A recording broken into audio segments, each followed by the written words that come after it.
Happy Friday, guys.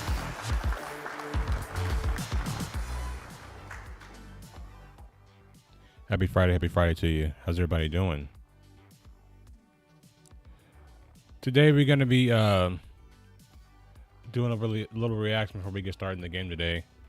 We got the IAE show, and we're going to be taking a look at that. Everybody come in here, and let's get today started, and let's party hard. You know what I'm saying? It's Friday. It's the weekend. The Intergalactic Aerospace Expo. And we got other things that I also want to talk to you guys about too regarding CCUs.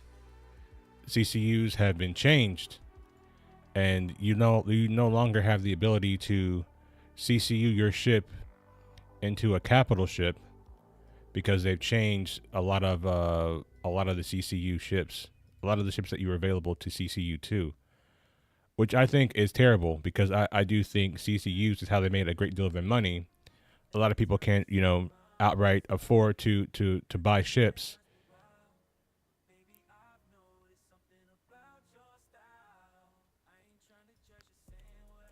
Russia launched a single new capable rockets before only one bigger one. Yeah, we're not worried about the end of the world just yet. We'll worry about that when the nukes hit us in America, and we'll all be dead. So, it'll be okay. It'll all be okay.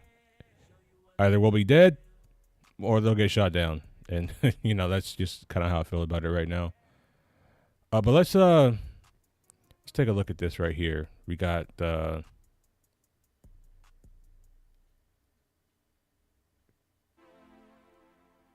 this right here. We're taking a look at. So let me go ahead and pause this. Want to give this a little reaction. Welcome in, everybody. You guys deserve a round of applause for being here with me on this Friday. Let's go ahead and take a look. From the show floor, the new starter from Crusader. The Intrepid is the newest starter ship from Crusader Industries. Specializing in cargo delivery and lightweight combat, it carries several unique characteristics that set it apart from others of its class. The Intrepid carries its 8 SCU of cargo in 2 freight elevators, which also serve as additional entry and exit points in emergency situations. And while its armament might seem modest, the Intrepid bolsters an exceptional size 4 weapon hardpoint, giving it an edge over other starter ships when piloted. It would have been nice if this thing had a bespoke, I don't know, size 4 laser Gatling. Like, do anything original that would have given it a higher DPS than every other size 4 laser weapon. Or you could have made it a ballistic Gatling, with a ton of ammo. I don't know. Just do anything other than this. Well, whilst this starter ship's distinctive design pays homage to Crusader's larger starfighter ships. Mark Mercy, they ain't calling me back. No, I'll be like, I'll be at the recruiting station with a joint in my hand. Be like, so you want to call me back? I'll smoke the weed right in front of their face because it's legal out here in California. You know what I'm saying? They ain't calling my ass back. Hell fuck no. Its dedicated engineering terminal also ensures efficient operations for any challenges ahead. The Crusader Intrepid looks to be a worthwhile entry into IAE's showcase of vehicles aimed at entrepreneurial pilots making their initial foray into industry. And you can find it on this year's show floor to consider for yourself. Despite official denials by leaders throughout the Empire, sources now confirm the existence of Legionnaires, the UEE's daring, highly trained special mission force. Their purpose to defend this shit human kinda freedom loud. against Vandal and the forces of tyranny and evil throughout every corner of the galaxy. And they can now be yours in the comfort of your own quarters. The next wave of authentic Legionnaire figures and vehicles. There's Shadow Stranger with Hornet Ghost, Hound Dog with Hornet Tracker, Sandstorm with... Is this what we're wasting our money on now? Is this what they're wasting our money on, developing these dumbass videos? Dr. Parasite with Terrapin Medic, Major Major Dauntless with Crusader Intrepid, and General Jax McCleary with the RSI Polaris. And while the UEE may not be able to confirm the existence of Legionnaires, you can recreate your favorite scenes from the hit show on Spectrum. And don't forget to buy 2, so you can always keep one new in box, in case you're ever crazy enough to sell one. Legionnaires. They'll send the Vandal back where they come from. Pyro Playground sold separately. Requires mesh for assembly. Just gay and lame. Welcome to the IAE show, brought to you from New Babbage, the site of this year's Intergalactic Aerospace Expo, and your guide to the future of spacecraft and vehicles in the verse. Up next, we discuss A Time to Kill with Rich Tyra, John Crew, and Jared Huckabee. Don't change the channel, it's the IAE show, and it starts right now. All right, thank you so much. Welcome to the IAE show. I'm Jared. We're here talking with Those Rich penguins and bite. John about They the do. future of space combat, spaceship operations in our Persistent Universe game. There's a couple Are we finally gonna get a flight update? Are they gonna tell us what the hell's going on with this piss poor flight model? topics we're going to cover, one today and then 2 more as we go. I want to talk about something that is at the core. I don't of the like this entire guy. I don't like his face. and that's time to kill. Now, right now in Star Citizen, as players have known it since 2015, your ship can take a few shots and then it was, fiery explosion. A very impressive fiery explosion. Shout out to Mike Snowden and his team there. But that's not the experience that we've been building towards. And a lot of the changes that we announced at CitizenCon with insurance and whatnot, these are tied into the future direction of spaceships and life on board spaceships. Talk to me about time to kill. How long are these ships supposed to last? Are they supposed to go up like confetti like they currently do? And what's the vision for space combat supposed to be? I think the first thing we need to talk about is moving away from time to kill and move towards time to disable. Because in the PU, ships are not always... I don't think these people play their own explode. game. We want you to be in that loop of wanting to own your ship. Loss should matter. And we want you to put time and effort into your ship. And that means time and effort into keeping your ship alive, and if something does happen, getting it back. We've talked about physicalized damage in the past. Is this just a matter of getting that physicalized damage system in, or is there more to it than this? First off, physicalized damage is tied to our Maelstrom system, which you probably didn't know, but we saw for the first time in action for the squadron demo. All the ships, for example, in the turret sequence were set up with Maelstrom and using our physicalized damage system. We're moving towards more a physically based system that actually works out Got squirrel in the building. Squirrel! Collision and then generates the force, and that force then dictates the damage that's associated with the ship itself. And what that means is that opens up a whole new area of gameplay for piracy, taking those ships back, repairing, going back to your ship to actually either take it back to your own crafting hangar to be able to dismantle it for resources, or if you're the pirate itself, you can actually take it to the council and get your own ID on there. But ultimately, while we have soft death in the game right now, that's kind of a faked soft death. It's kind of just a slightly move in that direction, but it's not the full physicalized system that we've been working on for a long time. You know, when John says loss matters, it's something we need to start talking about. Well, if I have lost my ship... But the problem is, it's just like, these people don't play their own game. And it's like, yeah, all that stuff sounds cool, but that's not how people play Star Citizen, like, at all. You know? Typically, if you're getting into a PvP fight, you know, you're not just going to be fighting typically one guy. And most of the time, the way the game is played, they're gonna blow your ship up. They're not going to leave you with a soft death ship that you're going to be able to come back to. It's like, that's not going to happen. Still waiting for my power to be restored. That storm earlier this week was no joke. Damn. Hope you're okay out there, man. It does take a long time to get back. How does that impact me if I'm playing the game? What happens if that's my only ship? And I think that's where we need to start thinking about a more complex algorithm to deal with insurance claims and how you get your ship. What they said about insurance claims at CitizenCon really pissed me off, because most of the time when you have to claim your ship, it's because, one, you've fallen through a planet and you have to go back to menu so you don't lose your kit. 2, your ship literally bugs out and stops functioning. You know, and those are the reasons why we have to claim our ships. And it's not because people are just, you know, willy nilly just claiming ships just for the fun of it. Now, there are people that exploit this claim system and they salvage their own ships and to make money, right? But, you know, they have the ability to read the game and see what's going on in the game.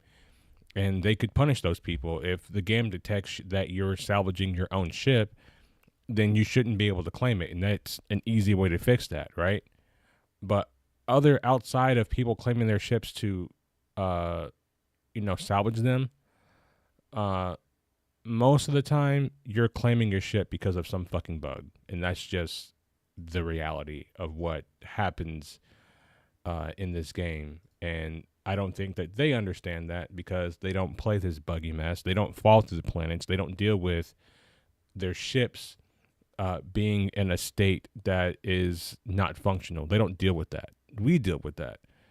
And I think that them making that statement was a little bit disingenuous, and that's why I don't like this guy's face. And dude, just go bald because, you know, this ain't saving nothing, bro. Back, and then that directly ties into the TTK or TTD, time to disable, for us to be able to get these ships back. So if you think of, say, CIG is probably in the process of nerfing Star Citizen because of the abysmal console CPUs. Microsoft, Sony don't want a better graphic on PC. That's probably true, and I hope this game never goes to console. I don't mind Squadron 42 being on console and them having mastered most for console, but Star Citizen needs to be on PC. And the other thing too is when we talk about like Star Citizen being on console and things like that, like the controllers, like we have more access to simultaneously input more rotational inputs with our peripherals, with keyboard, mouse, and with flight sticks. And you necessarily can't do that with a controller because they only have so many inputs. I know, like with, you know, the DualSense controller, I'm not sure about the Xbox controller. You can use the controller itself to make maneuvers, but I don't think people will necessarily want to. I don't think CIG will necessarily want to do that or deal with that, or even the consoles themselves want to deal with that. Because you see, like, the controllers for consoles really haven't evolved over the years to have a real twist Z-axis input. And that is the major problem when we talk about that. And then trying to simultaneously use those inputs at the same time on a controller probably wouldn't be something that would be very feasible in the near future unless controllers themselves got an entirely new redesign, an entirely new functionality. But the layout and how the buttons actually work hasn't really changed all that much since consoles have come out. You will never find a done hairline like mine. starter ships or ships that are small in nature, so like an interceptor or some of our small racing ships, those ships should be, like I said in the 1.0 talk, should always be readily available. So if you lose those ships, we don't really want to punish the player. It needs to be a symbiosis where loss matters and it needs to be impactful to your game experience, but it can't be so impactful that it stops you playing the game. Then you see what's going to happen then is, since racing ships and interceptors will be the ships that can be claimed very, very quickly, what you're going to see is players mostly using those ships because there is no real cost to their time. And what they have to understand is that people don't want to sit through a time sink. They want to be able to get out and play the game. And I understand that, you know, loss in and of itself should matter. However, I do strongly feel that doing insurance the way that they're doing it, or the way that they want to do it in the future, is going to ultimately hurt the game rather than help it. Have you seen the controller for the Xbox game Steel Battalion? I have not seen that. it essentially curves up towards the more extreme scenarios. We need to have this almost agile algorithm that basically allows us to work out, like, okay, how many times have you lost your ship in the last hour? Does this player have only one ship on their account? How do we take that into account to make the player experience fair? Of course, that's the ultimate penalty, loss of your ship. Until that point, we've got features like resource networking, which is the beginning of this time to disable, this extending the length and life of your ship to make it so that not only does it not explode right away, but the players, the members aboard the ship, have more opportunities to repair the ship. What is that? But you're not, this is what they don't understand. Like, you're not going to have time to do that unless you're fighting NPCs. That is the only way, and that is the only time that you will actually have the opportunity to actually sit there and make repairs on your ship. If you're getting attacked by a group of players, most of the time you're just gonna die. You know, especially like if you're in atmosphere, like your ship's gonna get disabled, you're gonna fall to the ground, your ship's gonna explode. Like that's the reality of the game, and them trying to fundamentally change that. Like I just like. The thing with the big issue that I have with CIG is they suck at implementation. You can't hear the video? I did turn it down because it was kind of loud. Let me check and see. Experience supposed to be Can like you hear it on now? a single player ship? How do we keep that alive longer? Can y'all hear it now?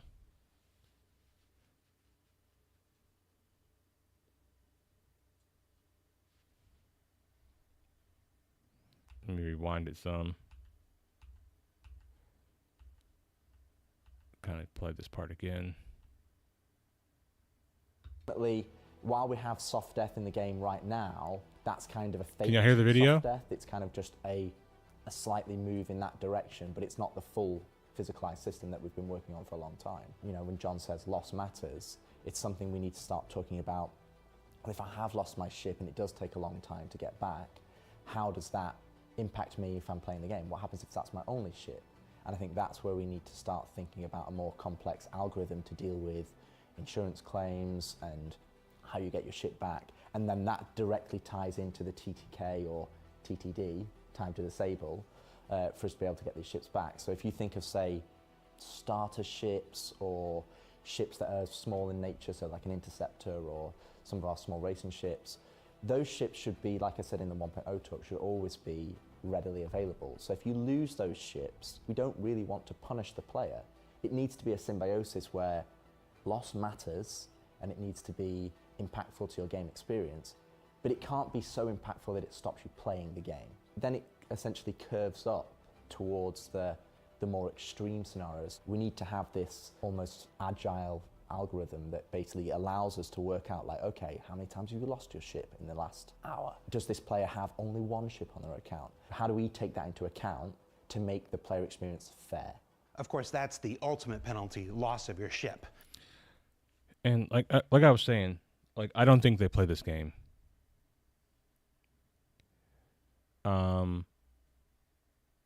And the reason I say that is because they don't understand like how a lot of these engagements go. Like yesterday, I was watching Avenger 1 basically disable and destroy Polaris's like within 3 minutes. And in that 3 minutes of time, do you honestly believe that players are going to have enough time to go back there and do all the engineering stuff while they're falling down and being slung around by the ship that's moving and be able to stop another player from basically dumping size 10 torpedoes into it? The answer is probably not. And like I said, I worry about CIG's implementation because they get on here and they say all this stuff, but then you get into the game and the game just doesn't function that way. You know, it doesn't exist in the way that they think that it exists in their own universe.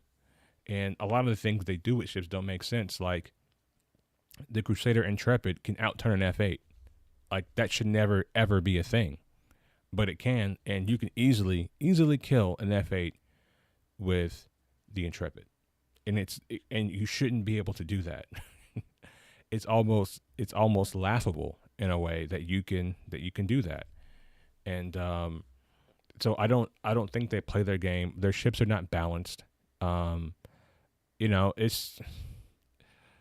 I really worry about the future of this game, and I really worry about everything that Rich Tyrus says, because I don't know. I just don't feel like I trust these people to do what they say they're going to do.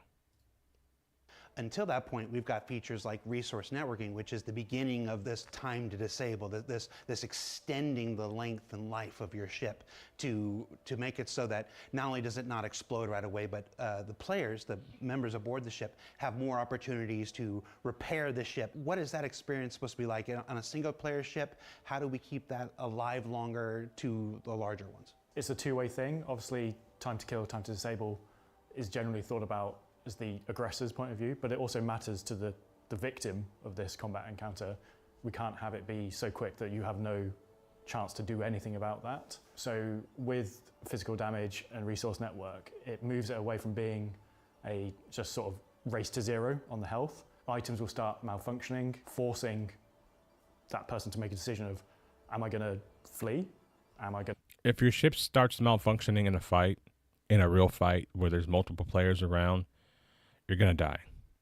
Like, you're not, like, I don't understand where they think this magical time is going to come from, but the game, like, it doesn't work that way. And I don't know what they're going to do to make it work that way, but currently I don't see this working in the way that they think it's going to work.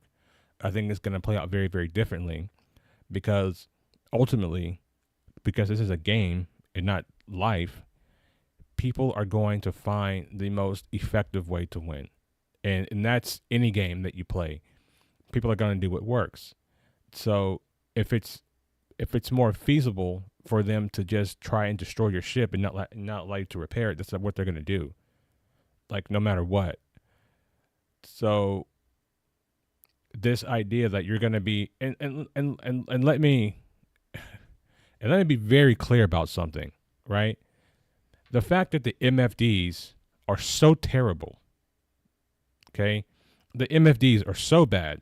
Do you honestly believe that when your ship is literally being disabled, that you're going to have time to press F and go down and scroll through your MFDs and try to manage power and do all these different things when the UI is literally unusable? If the UI was usable, I could be like, maybe you'll have time to do that. Maybe. But the UI is literally so bad that you will not have time to do that. Because the UI doesn't help you. The UI is just there to look pretty. And if you're being distorted, right, if they're using distortion weapons, you're definitely not going to have time, because your ship's literally going to be off. And you're not going to be able to do anything about your ship being turned off. Unless they seriously nerf distortion weapons, I don't see this. I'm going to deal with this now and take the risk, and then on the flip side, that gives you, as the aggressor, the chance to go, what do I want to do with this disabled ship now? Obviously, single seaters have less room for options in this scenario, but really the bulk of that gameplay is on the larger multi-crew ships, where you'll be moving around inside your ship, repairing, replacing relays. The engineer will be diverting power to different systems, just to sort of give everybody enough time to decide what they want to do in that scenario. And you're not going to have time, and that's my point. Like, I don't know, like, unless they're going to make weapons, unless they're going to nerf weapons so bad that they just don't do any, like, real DPS, like, I don't see it. Like, I literally don't see it. I don't know what you guys think.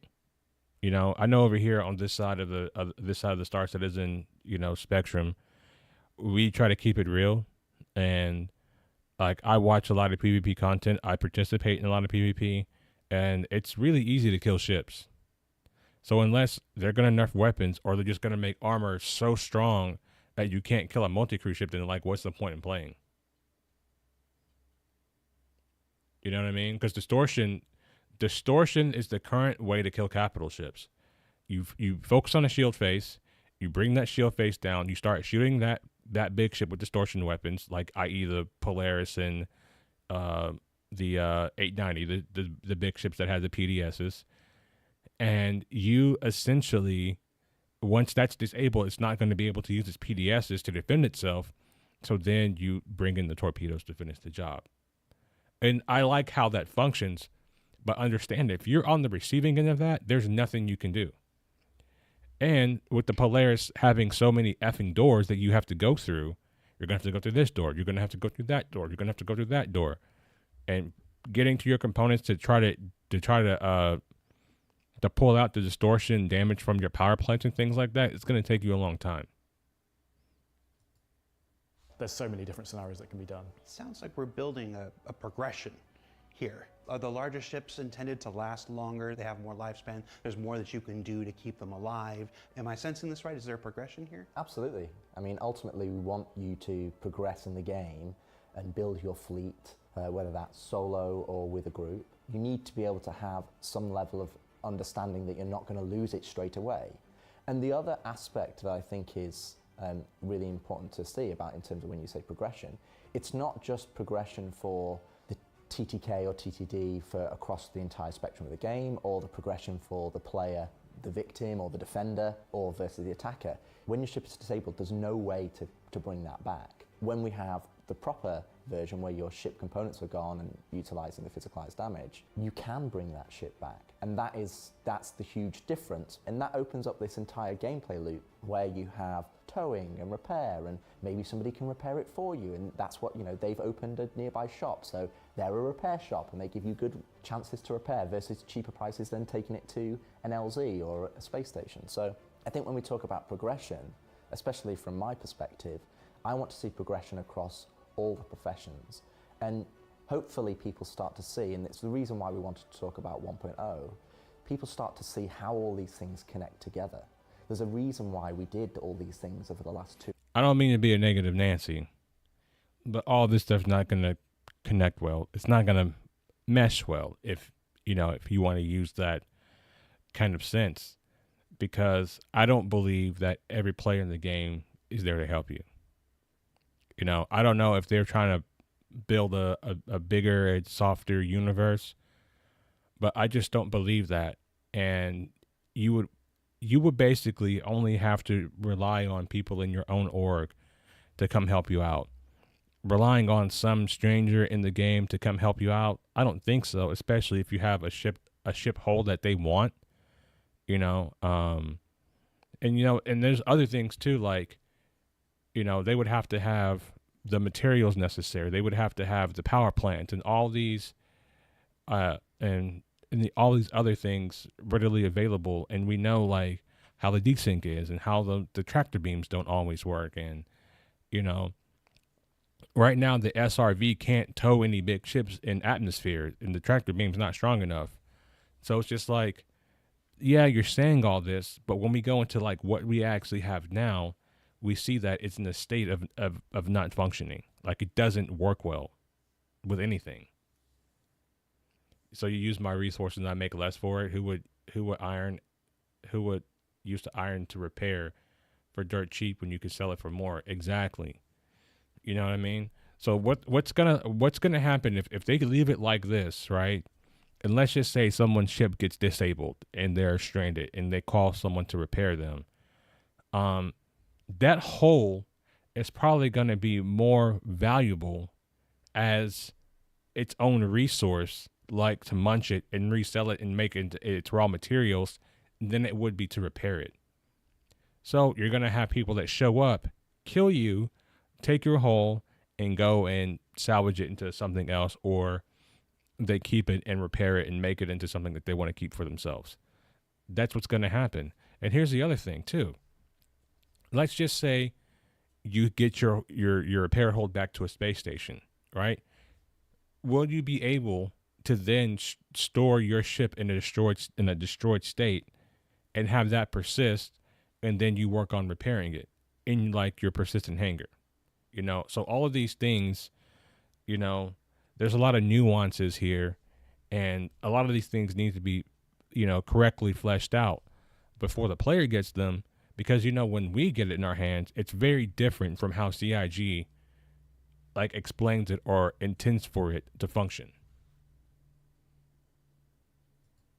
2 or 3 years. It's not like we were just throwing a dart at the dartboard and hoping that, what feature is next. We had, you are throwing darts at the dartboard. Bring them all together. But ultimately, we want to be in a position where we can start to focus and connect all of the gameplay systems. And I think this is a key part of that. Yeah, no, that's really exciting. This TDD, we're going to have to get in the habit of calling it TDD now, doesn't just open up the life of the folks who own these ships in combat. I'm really excited about it opening up, like you said, repair, refueling, rearming, all these things. Absolutely. It's your ship hull is still there. Even passenger transport, like, hey, I need to get back to my to my ship, but maybe it's still in a conflict zone and everything, so I need help to get back. There's so. Yeah, I really think they want to try to make this game into a second life. But instead of like making it actually fun, they're just hell bent on making everything so slow and so tedious, like life actually is. That they're literally, like when I hear presentations like this, I just hear fun being sucked out of the game and the game becoming so boring that you just don't even want to play it anymore. Many opportunities that increasing the lifespan of these ships gives to the game. And just to be clear as well on that front, they're not end game professions either. No. Every profession in the game should have a starting location, so you can become self-sufficient if you want to play by yourself and you want to try and figure it out on your own. But then you can also engage in the community and be online. So there's definitely avenues that are available to you. You mentioned the difference between PvE and PvP. So these changes on the surface sound great from a player versus player standpoint, from a player making their life in the verse, but trying to do some of our more basic missions and realizing that, okay, well, this time to disable change could make some of those missions tedious if it were applied unevenly across. There's two things to take into account. One is the fact that if we look at the balance across the entire game right now, and I'm going to say end game, the current end game, because the current end game really kind of finishes with medium ships. We don't really have the large ship gameplay that we want to add. But the current end game is probably too easy, and the current starter position in terms of the balance of these missions is too hard. Give us some. What? What does he mean it's too fucking hard? Is this guy smoking crack? Did he really just say that? He said the starter missions are too easy. Is he smoking crack? Like, bruh, the starter missions are easy. Every PvE bounty mission for ships are easy. You are never in any real danger in these PvE missions. What is he talking about? The NPCs are literally brain fucking dead. They're brain dead. The NPCs will literally fly away from you, fly flat, give you their back once their shield goes down, and all you have to do is just shoot them. It's literally easy. We went from a flight model that you kind of had to know what you're doing to literally having training wheels. And this motherfucker is saying it's easy or it's too hard. It's easy. They're about to make me break my professionalism and start really cussing. I legit was about to be like saying some things that you guys normally don't hear me say on these streams. The PvE combat is way too easy. Now, when Master Modes, excuse me, when Master Modes first came out, it was actually a little bit difficult.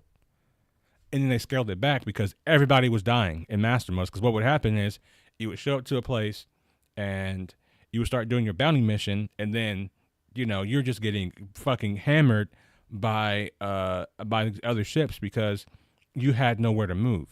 And even if you try to disengage, because of weapon distances, you can shoot so far away, you would just get shot by the NPCs. You would get shot down for just flying away, right? That was actually hard in the beginning. But now, most of the time you fly up to an NPC, they don't even freaking shoot at you.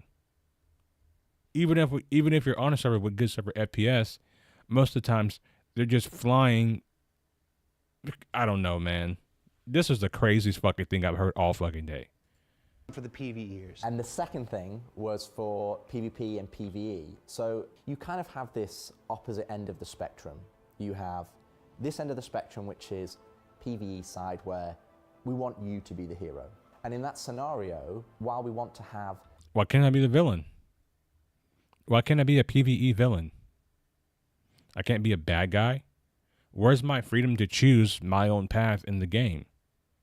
What if I don't want to be a PvP bad guy? What if I want to be a PvE bad guy to the environment? I can't do that. challenging missions where you're going up against a high target bounty who's in a single ship and his ship is really well repaired. But we also want you to be able to go up against 4, 5, 6 ships as an encounter.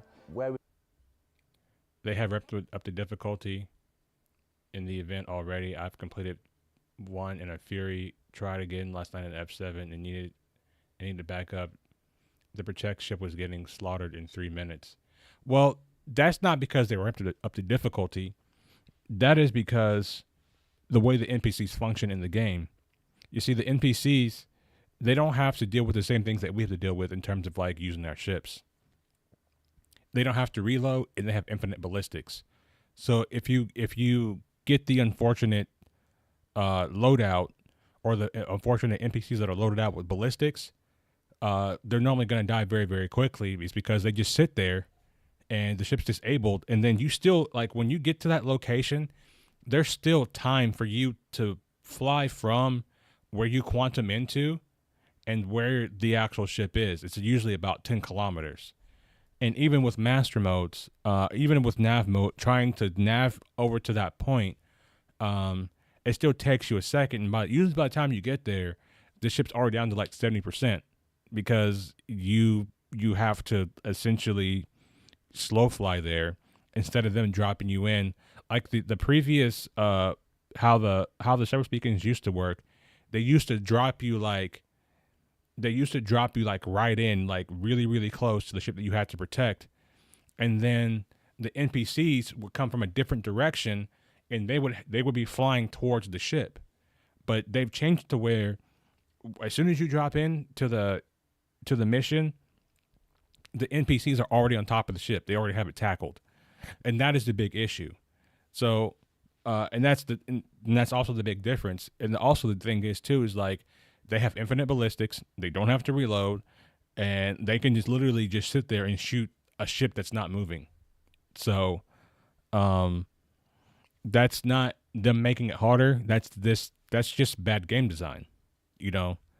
So I don't find the NPCs any more or less difficult. It's just you're starting from a disadvantage based on how they designed the game, essentially.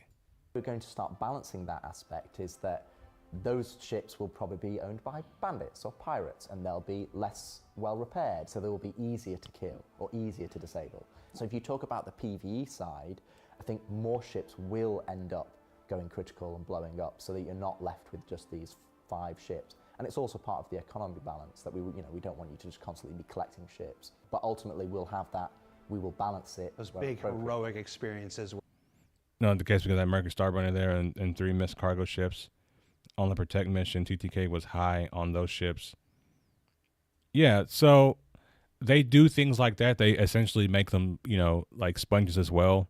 And that kind of was a thing in the previous style of service beacons too, where the ships had a little bit buffed HP to the ships. But me and Cannot played it, and I didn't find that shooting down the NPCs to be any more difficult than any other mission in the game. That's what I'm saying. Like I don't agree that they've ripped up the difficulty.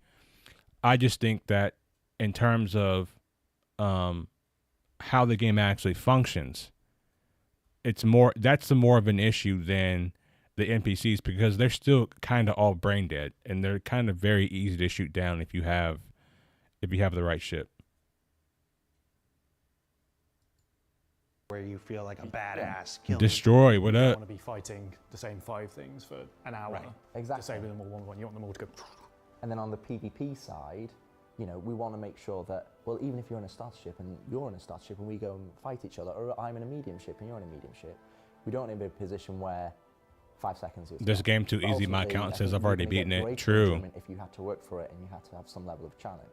And that's where we want to be in a position where we can look at PvE and PvP and we can balance them in a way that gives us the best experience for both of those players. And I think this comes back to what I said at CitizenCon. We genuinely want to strive that everybody who wants to play Star Citizen, that there is a role in the verse for those players, and that they have something that they want to work towards and achieve. And ultimately, if they're going to, spend their free time we have a duty to make sure that we are providing fun for those players. Right. Fun. The best thing you can do if you want to respect us as a player, one, don't insult our intelligence. Give us a comprehensive flight model, and then explain to the players how to use the flight model. Typically, games that have well fleshed out tutorials, the players usually figure out those mechanics pretty easy. Am I right or wrong? Right? And then the other thing is, don't waste our fucking time through tedious time sinks. Like, I feel like inter-system quantum travel should be like seconds, like at the most a minute. You know, so I don't know what's going on with your stuff today, Ken. I tried to solo F, and I barely got it done after 3 attempts to protect ships with a Blader 8 every time. It's because, listen, Merc, it's because, okay, so I'm going to do this. Hold on. I'm going to show you how service beacons used to be. I'm going to show you how it used to be. I have an old video here with me doing service beacons. So let me find that real quick. I'm going to have to...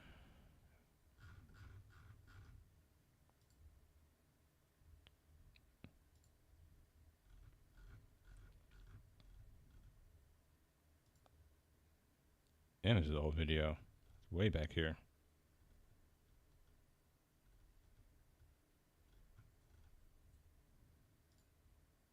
Where's that video?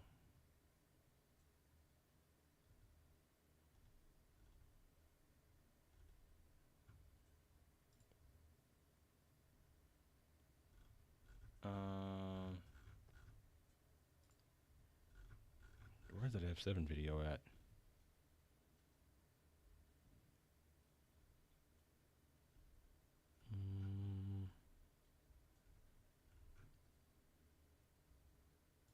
Here we go.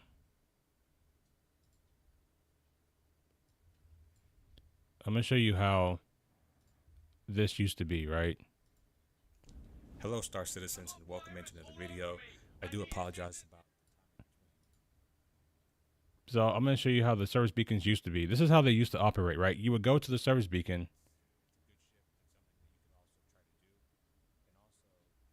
I'm just way louder than the video. I don't know, I can turn my audio output up a little bit more. All right, here we go. Always complaining about, like, money's hard to make. So you see, I just got here to the point, right? And the ships that you have to destroy are not on top of the ship that you need to protect. They have to fly to it. I wanted to, kind of prove that wrong. Like, you don't need, like, the meta ship to do. So I can go in and start attacking these ships before they even get close.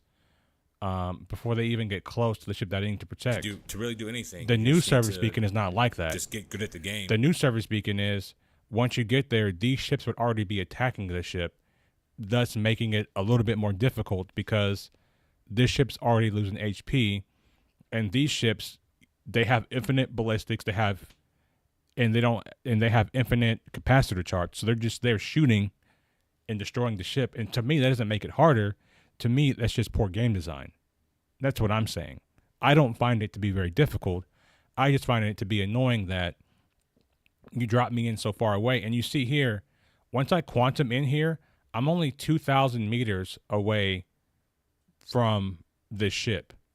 The last time we did the new mission, and we'll go and do it again here in the PU, but the last time we did this, we had to fly like 10,000 meters still to get to the ship, to get all those other ships off of it. So it wasn't, I didn't find it hard. I just found it annoying that the ships were already on attacking it. And, the old style of the service beacon, and to me, was a lot better because you can just go in and you can just start picking these guys off before they even get close to the ship. So that's the difference between that mission and how they do these new missions.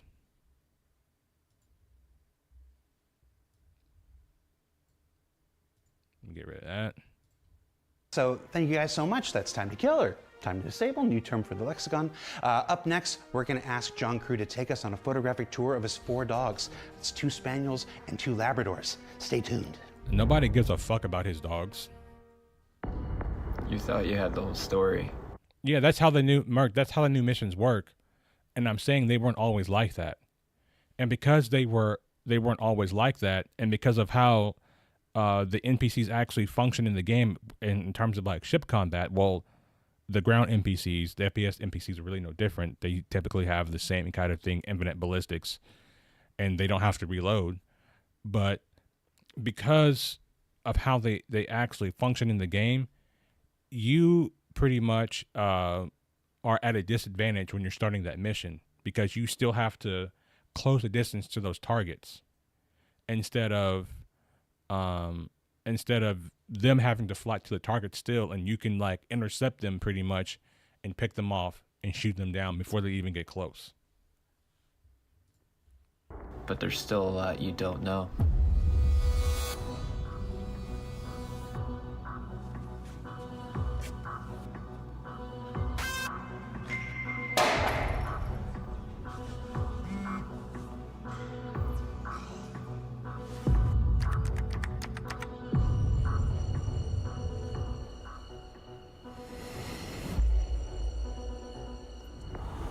Perfect.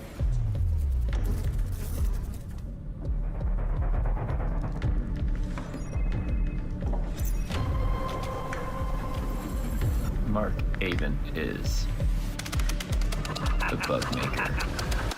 Prequel shows are all the rage these days. They may think this shit is kind of funny, like, oh, our game has bugs and our player base is joking about bugs and these other things.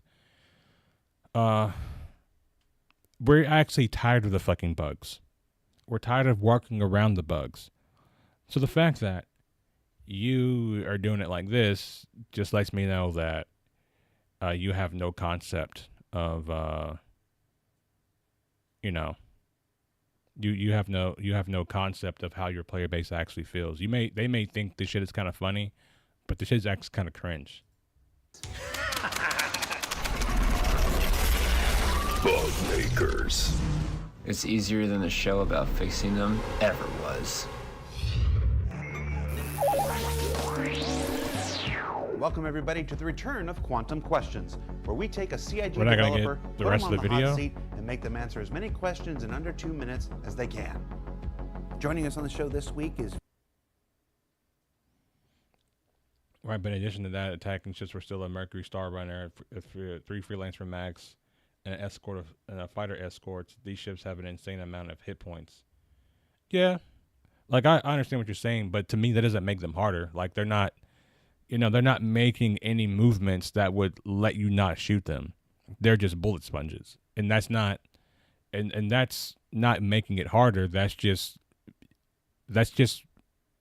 making it longer for you to kill them. Vehicle Art Director, Mr. Ben Curtis. Ben, how you doing? I'm all right, thank you. How are you? I'm doing well. Sebastian, welcome to the show. Fun fact, the Star Lancer actually has less forward acceleration than the Polaris. Fun fact. You excited? A little bit nervous and excited, yeah. Let's put 2 minutes on the clock and begin. Who are you and what do you do? My name's Ben Curtis and I am Vehicle and Weapons Art Director at CIG. Are you any good at it? I hope so. I'll back us aside. I say Jeffries no. tubes, yay or nay? 100% yes. Why did the Polaris get so many new guns? Because you want capital they ships suck. to be able to destroy things. But no, really, it just got PDCs. Speaking of PDCs, are other ships going to get them now that they've arrived with the Polaris? Yeah, we've added them to some existing ships already, and anything kind of capital ship and larger should get them. Does that include the 890 jump? Correct, yes. Never know Are you that. happy with the Polaris? Very happy. Tell us one of the ships from that CitizenCon tease of the next 12 months. The Perseus. Ooh, can you tell us another? No. Why don't we make more variants of existing vehicles? I think when it comes to variants, it's a balance of backlog ships, new ships that we want to try and do, and then kind of variants, and it's just really getting them slotted in together. If you could make a new variant of an existing vehicle right now, What would it be? A bounty hunter cutter. Oh, nice. Gross. What will be the next variant of an existing vehicle? Super Hornet. Retaliator modules. Which Yes. one are coming next? Probably the dropship and habitations aspect. What was your favorite temporary internal name for a ship or vehicle that never made it to the public?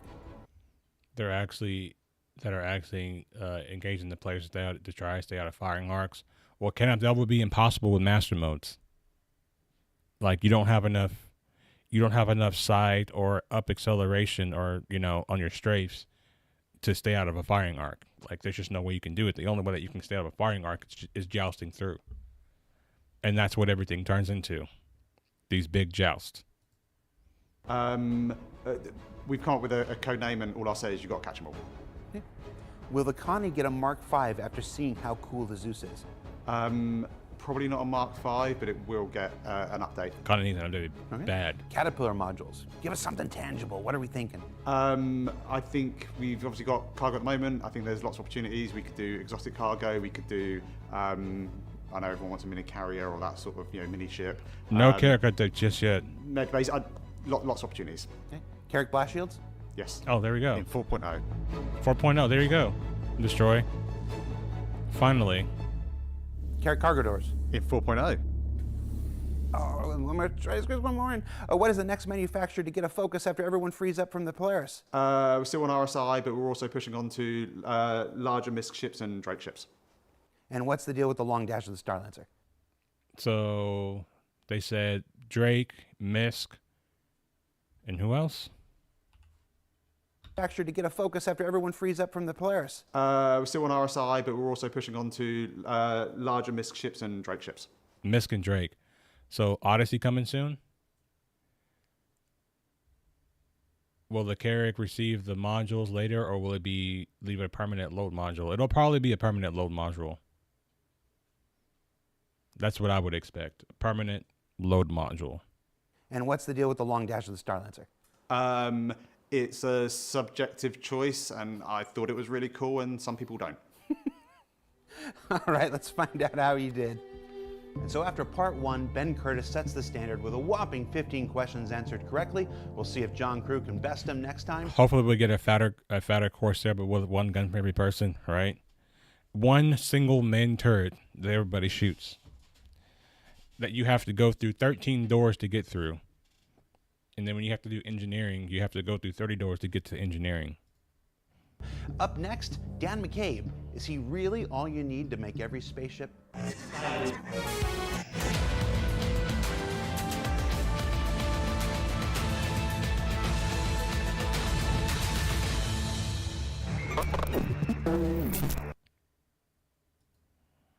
All right, that was the shit show.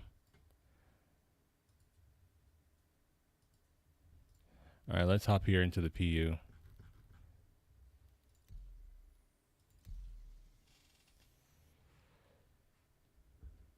Good Lord.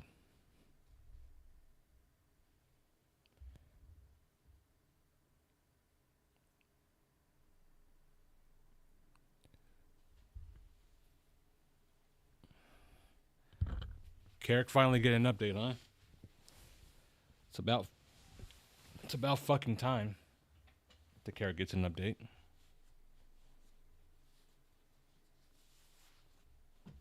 I want a game, not shit, but I guess I'm the only one. Yeah, you're being toxic, Ken. Stop it. If you don't love what CIG's doing, you're being toxic. You stop being toxic and appreciate your sloppy seconds or your slop that you get.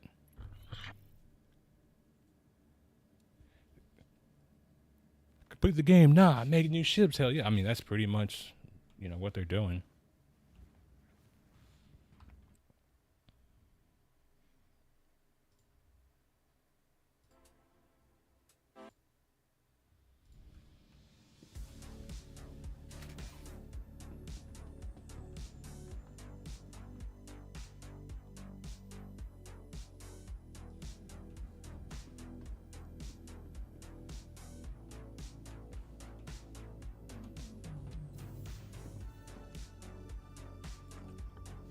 Star Citizen's game sound is so inconsistent, bro.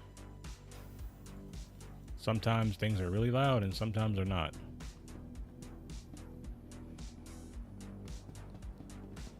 Where am I? Bikini Point?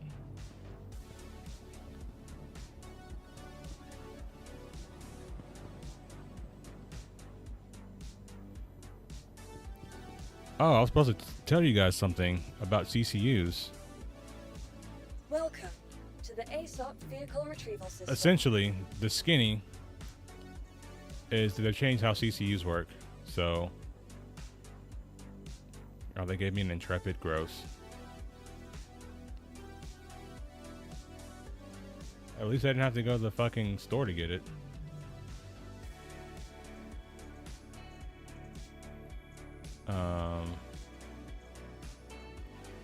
Can I have a Max? No Paul Harris though? They didn't give me a Polaris? They probably didn't give me Polaris because I was dummy firing torpedoes into people.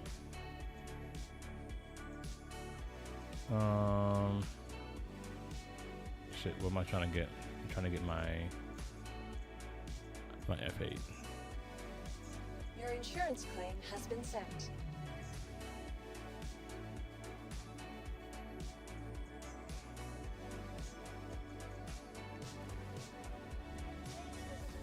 Oh yeah, I wanted to show you guys. I want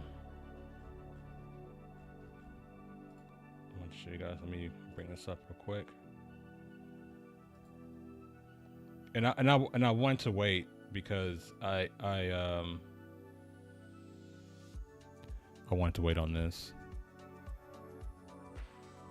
All right, let me bring this back up. All right, so pretty much. There we go. Stop the music again so I can actually think.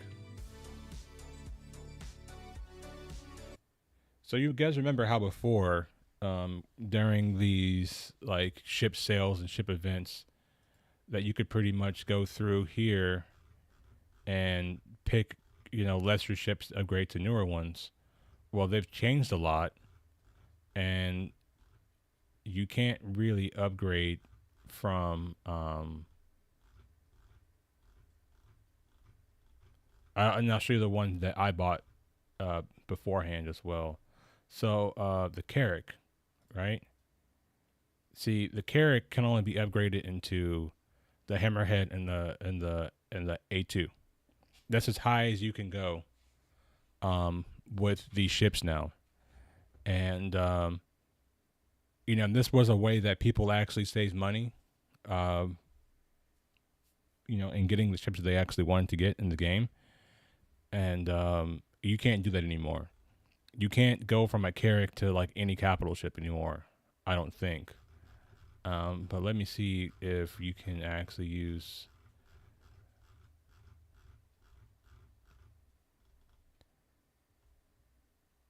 Got the Arastra. Yep. Let me see. Perseus can only go into these ships. I might make an actual separate video on this because I think people deserve to know. And I think people should now start using the gray market more than ever. The gray market is actually going to be making a lot of money because of this change. Let me see.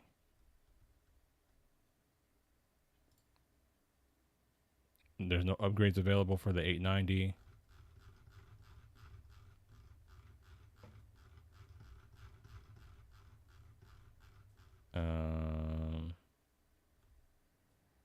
Can you turn the? You can't turn the A2 into anything. And the A2 sucks now. Like the A2 needs to go down in price because it's not good at anything anymore. Especially now that PDCs can detect bombs from hostile ships. There's like essentially no point because your bomb is gonna get destroyed as soon as it falls out of the bottom of your ship.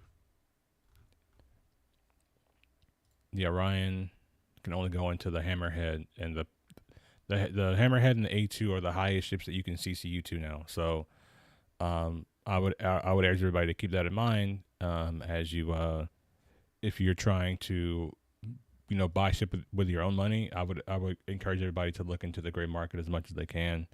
I know the gray market is risky. It's risky because there's a lot of scams out there. But I think that's the way to go. Because they've...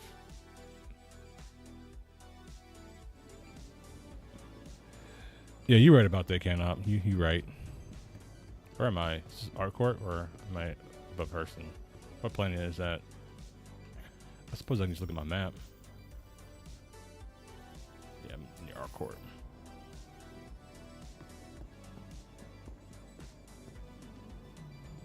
I'll pay up my crime stat real quick. And I'm hopping to a little bit of missions for a little bit.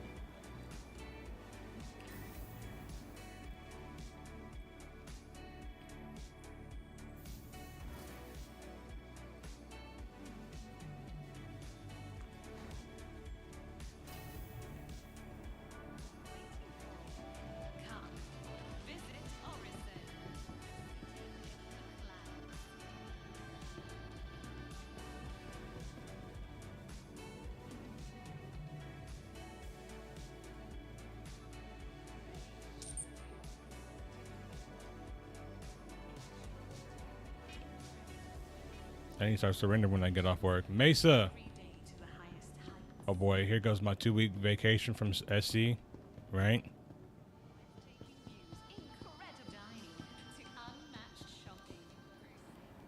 Mesa, Mesa, Mesa. What's going on, brother? I haven't seen you in a while.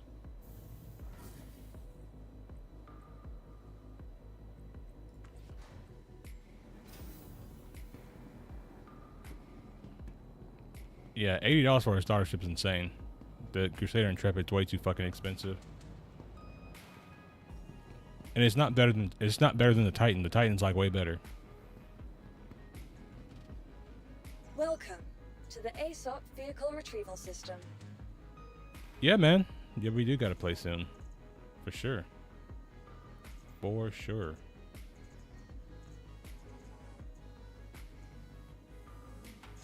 Your insurance claim has been sent. Your vehicle has been moved to our storage facility. You've been working a lot? Selected. Stand by. Please visit us again.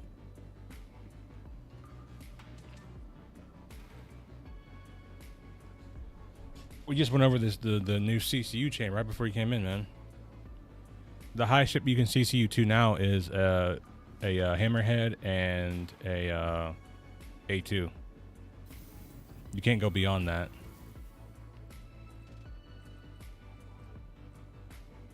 No hanger for me? Okay. Persistent hangers, guys. Wobbly Bear, what's going on, man? Getting some old faces in here.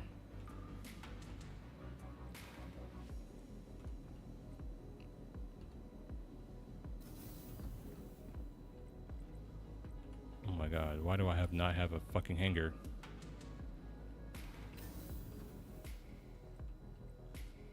There we go. Finally.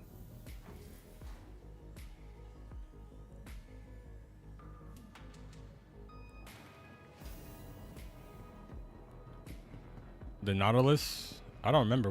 I could bring it back up real quick. Hold on.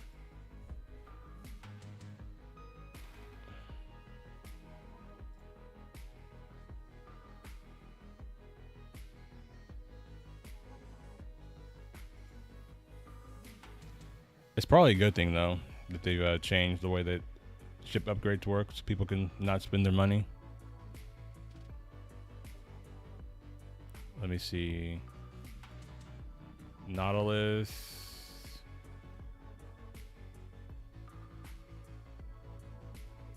Because I don't have one of those, so I need to.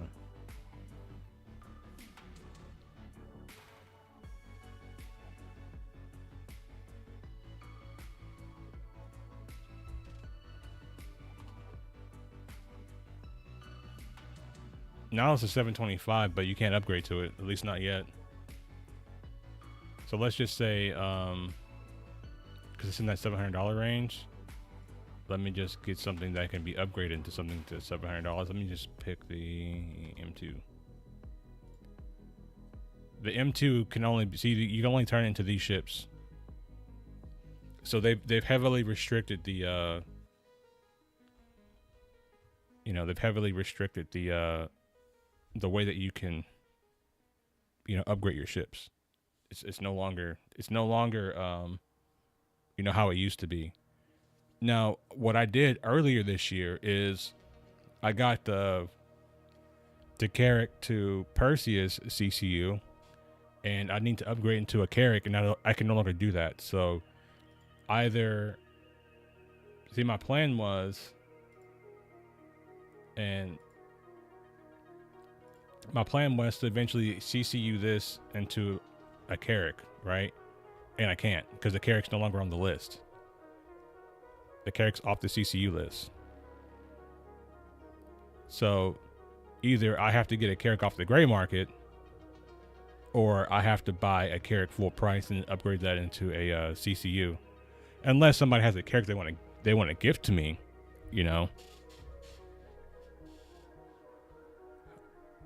I don't know, but normally during like IAE and Invictus, you can buy CCUs to ships that you don't own, because like normally they're all available. And I wanted to wait until IAE to really kind of figure it out. Maybe they'll be only available like on those days, but at least right now, this is how it currently is. Because I remember like during Invictus, every ship was kind of like in the CCU chain, and now they're not. And I don't know if they're going to honor those CCUs. I do want to find out though. Yeah. Starline's still on here. But the Carrack is no longer in the CCU chain, and that was what I was going to be using to get to my Perseus. I wait till Anvil Day. Like, I'll wait until Anvil Day and see. But there's already other Anvil ships on here, so I'll wait and see. But I do think they're changing how it works. I do believe that.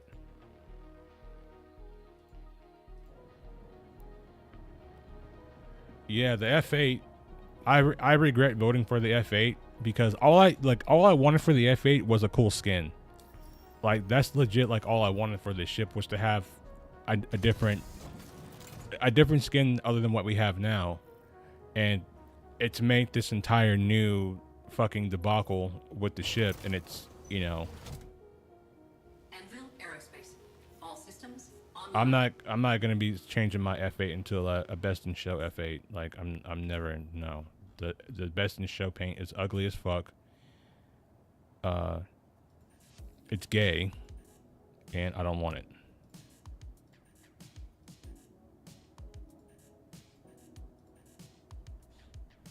We got all our guns working, all weapons work. Legit have to do a fucking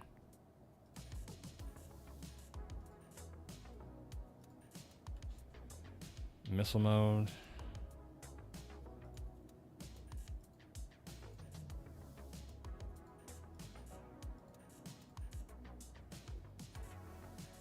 This is the worst part of this whole new update. These fucking MFDs. Like, I legit hate it so much. Actually, I do need to do my power management real quick. Engines online. Bottom fuel is at 100%.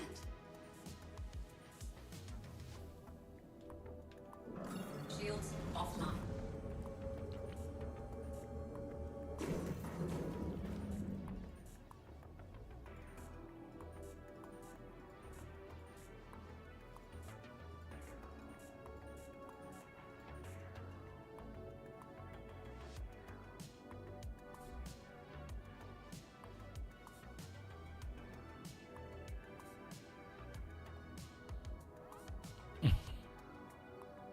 Yeah, purple is actually like my favorite color. Like, I love purple. It's my favorite color, and just seeing how they did it just looks gay, bro. Like, I'm sorry. I'm not sorry if the word gay offends you. If you think the word gay is offensive, then you need to just fucking grow up. But it looks dumb. It looks dumb. It doesn't fit what the ship actually is. It just looked like some intern was just told to, Landing gear raised. you know, throw some colors at it and just see what works. And I'm just like, bruh.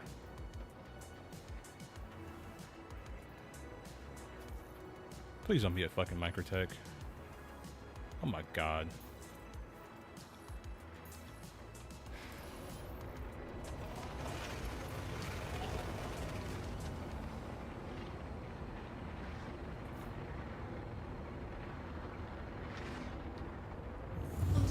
I know, right? Quantum drive is now off. Somebody stopped being my friend because I said something was gay. And I'm just like, if you think that's offensive, you know, you got bigger issues. Quantum drive is now on. 2052 colors went hard.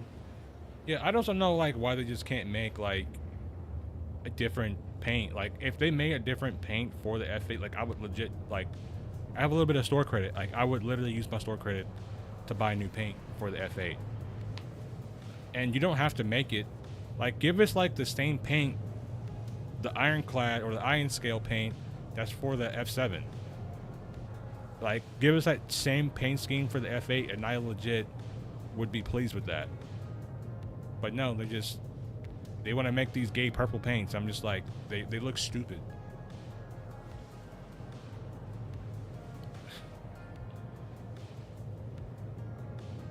I'm legit tired of them. Yeah, just give us a black fucking F8. That's all I want. Just paint the shit black, solid black. That's it. That's legit all I want. I want all my ships to be black. And it's just like, let us paint our ships. Jesus fucking Christ. Like, it's not that deep.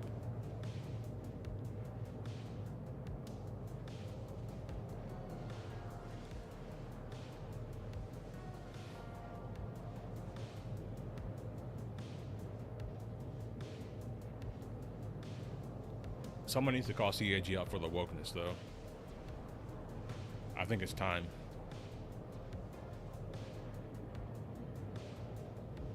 They'd probably make $1 million off of that if they sold black F8 skins. F8 on desert camo would look nice. Like any of the military style skins that exist for the F7 would look good on the F8. Quantum fuel is at 75%.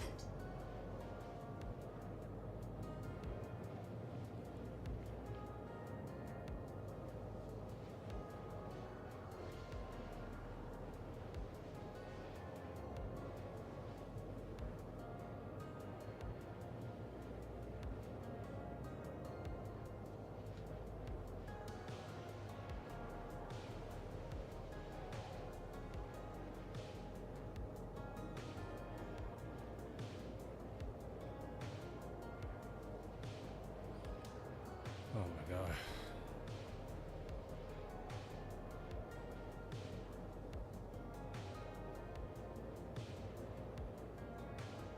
Remember when the BK00 used to be actually fast? At this rate, I might as well just put a fucking civilian quantum drive in at this point. Yeah. Yeah, no, they want to stick something purple, Sebastian. They want your ship to look fruity as fuck.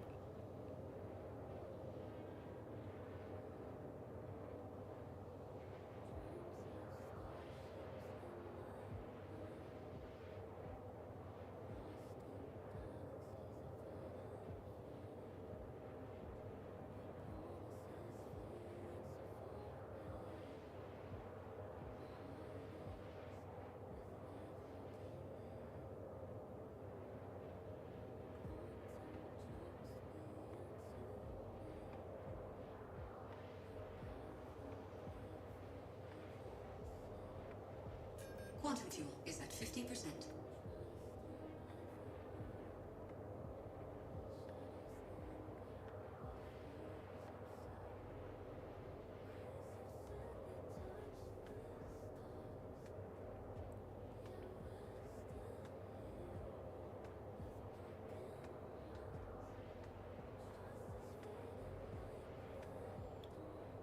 God. Can't even get there any slower. I feel like in Stanton, the quantum travel distances should like take literally like a minute. They take way too long.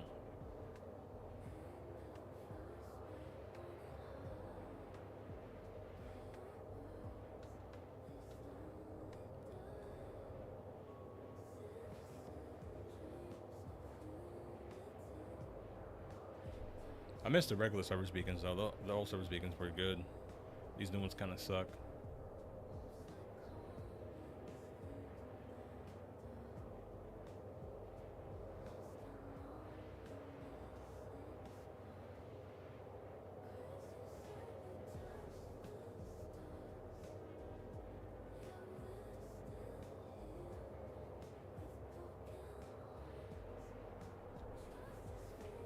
Just give me an all black F8, please.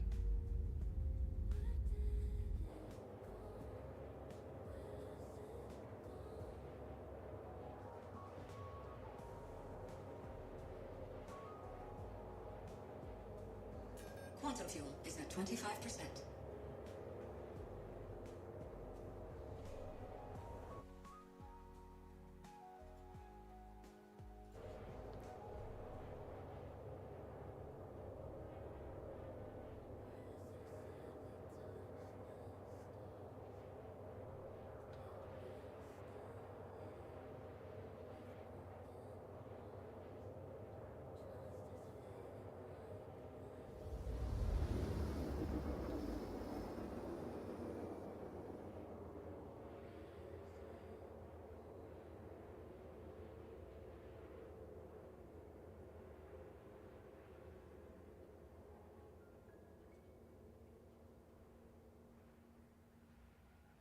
Finally. Still have to fly 10 kilometers. And look, they're already out here attacking the ship. All channels, I'm under attack. Please, if you hear this, help me.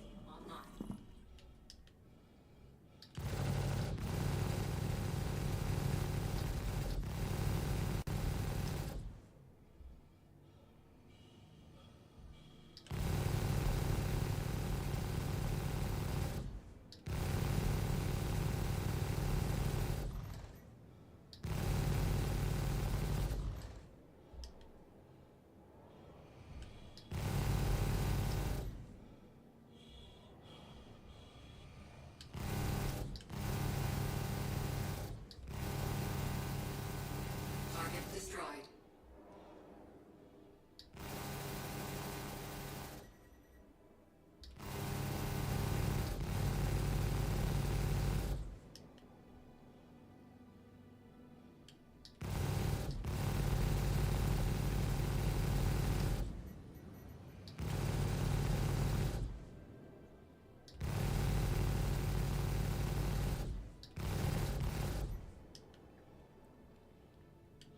Like I can't see my ship as I'm shooting it. Target destroyed.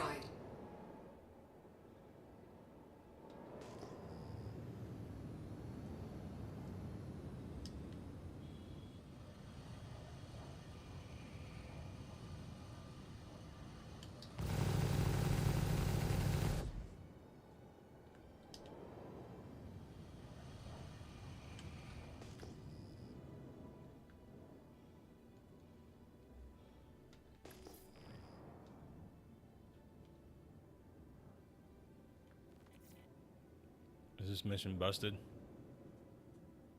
Wow. I think it might be. There should be way more ships.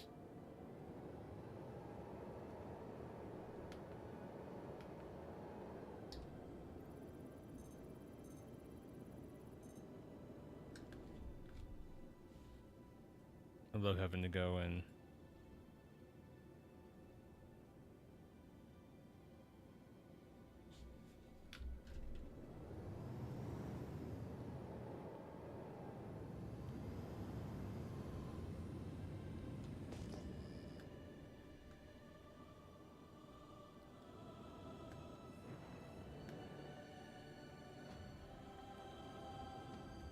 It should have already shown up though.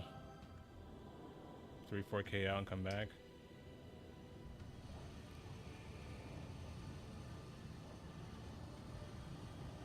$10 years is not enough time. Obviously not. Bogey.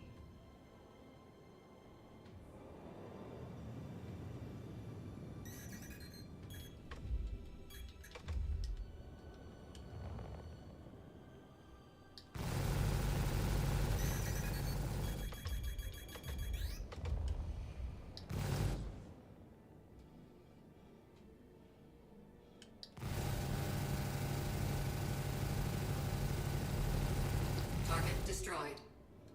Bogey.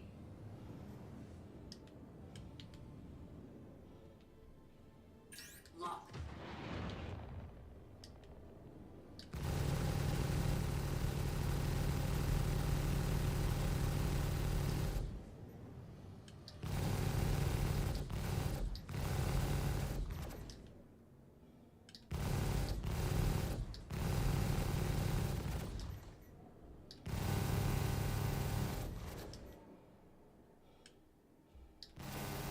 Target destroyed.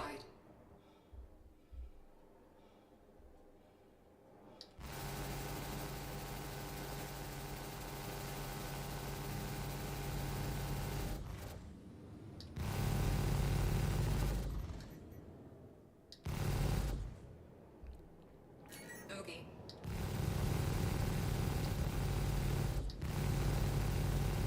Target destroyed.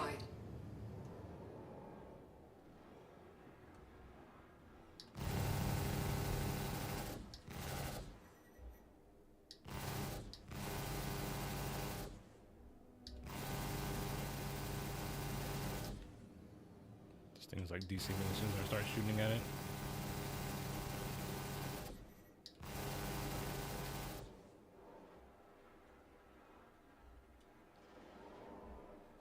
Come on, this blacking out shit at such low G's is retarded.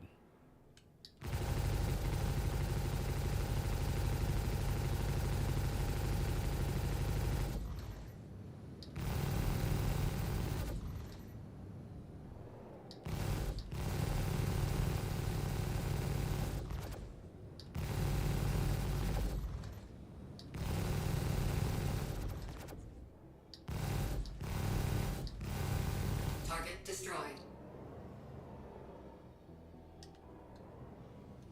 Bogey.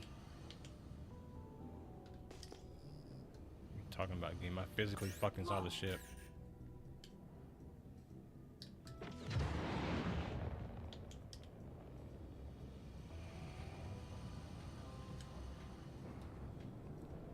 Okay, flying to nowhere, that's cool too. It's fine by me.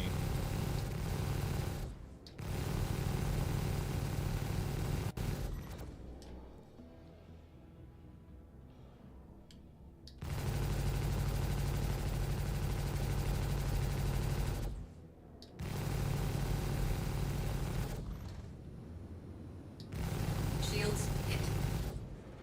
Target destroyed.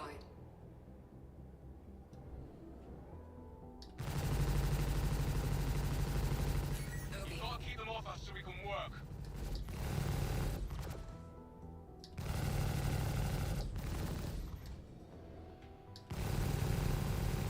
Target destroyed.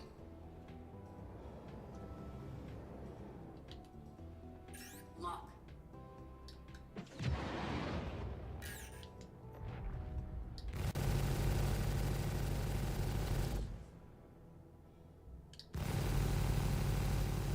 Keep the fighters off me so I can work. Bogey.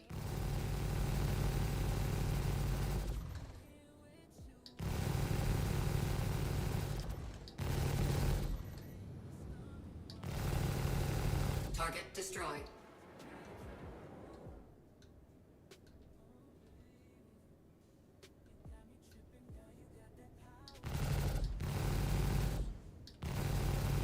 Definitely use some support about now.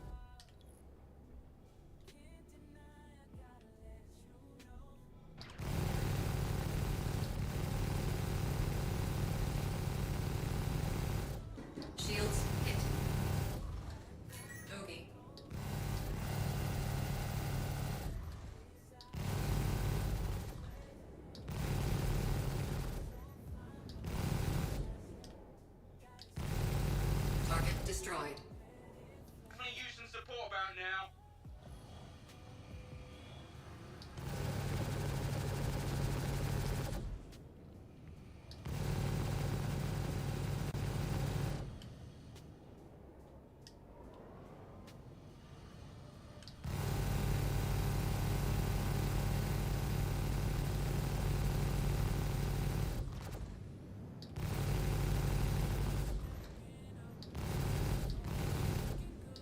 Need heavy fire. I got, get out! They still have 56% left. That's lame. They don't have to. They don't have to ever like reload their shots. They just shoot infinitely. Shit's fucking retarded.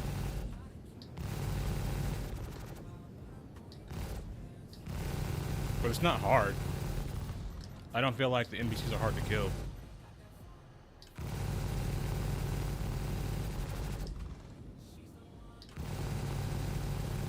Target destroyed.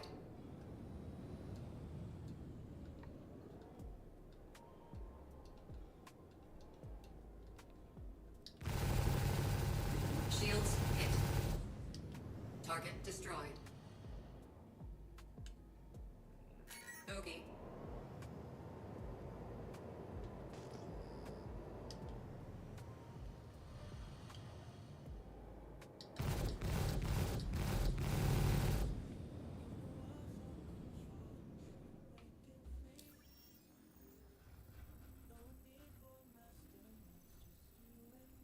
Yeah, the way they have this thing designed is like really fucking retarded.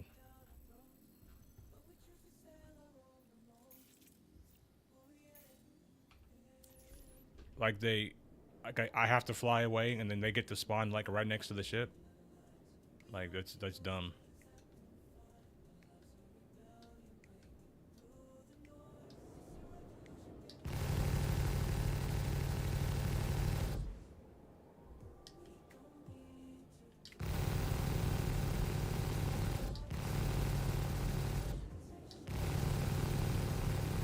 Target destroyed.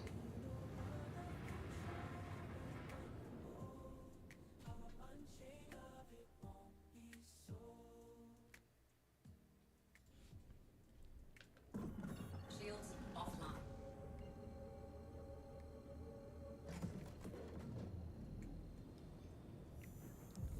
Laser sounds do suck, but at least we don't have annoying radar sounds in our cockpits anymore.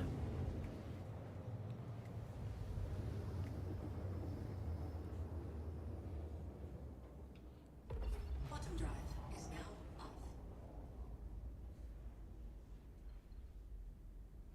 Yeah, I believe Yogi's an idiot too. With his fucking gay DIA patch that he always wears. Bottom drive is now on. Like, motherfucker, nobody cares. Take that shit off.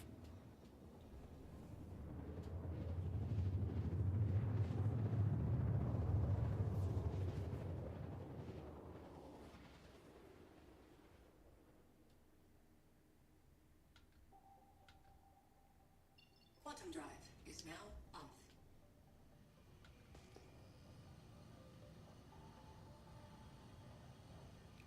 If I didn't have to fly a couple of kilometers away, I could have easily destroyed all those ships.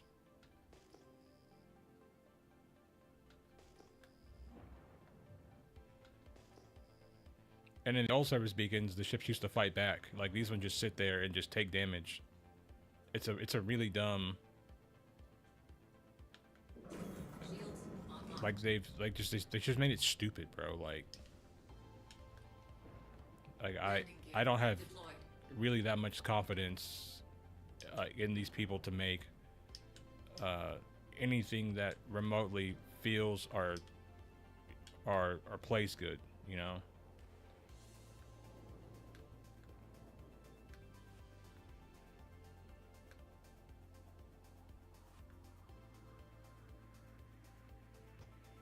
Landing complete. Like if they get down to 50%, they just explode. Like that's literally bad game design. The players like have no chance. Players have no chance. Like they can sit there, they don't have to reload, their weapons don't overheat, They could just sit there and infinitely fucking shoot, and they didn't think like, oh, maybe we should fucking change that. Like, no, we'll just keep it this way. I'm doing my best to not rage at Star Citizen right now. All right, CIG, but those people are literally, they're fucking retarded. And then they want to talk about, we're going to do all this stuff with game design. It's like, yeah, okay. Your current game design is shit. So what makes you think I'm going to trust you in the future with game design?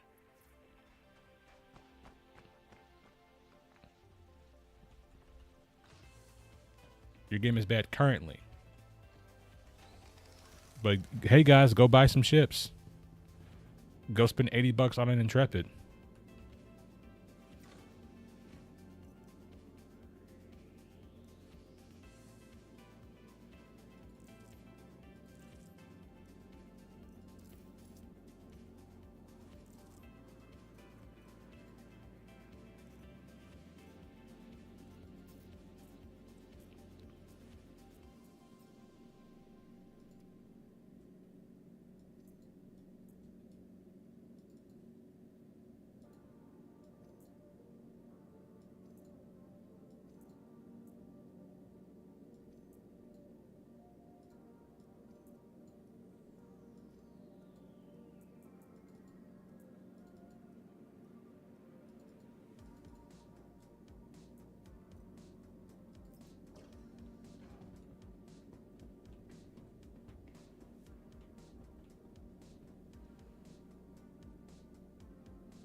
And the other thing too is just like, if you're gonna be having like dynamic events, like they should have waited until 4.0 came out to have this event.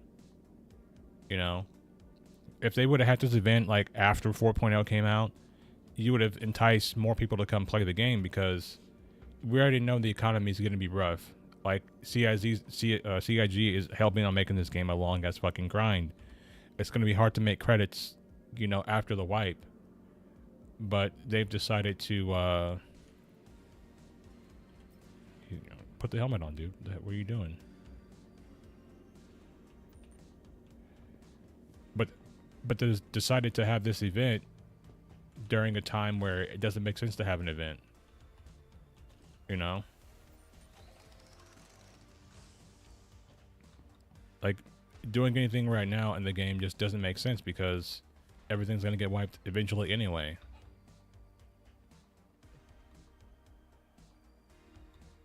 Which I'm not complaining about the wipe. I do think we need it. But for me, I would have been like, hey, let's just hold off on this and do this when we have server meshing in the game. That way our servers don't run like fucking shit.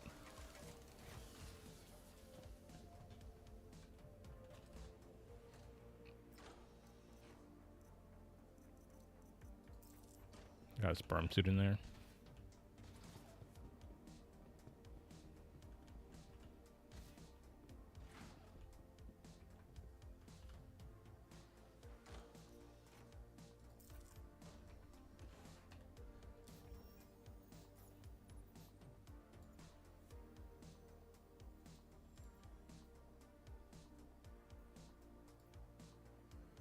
Where is this one at?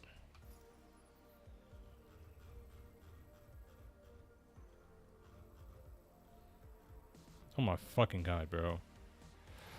I gotta travel all the way across the system again for another fucking mission. How come I just can't get one next to me?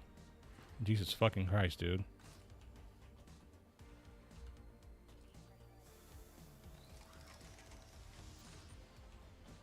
Man, fuck their data.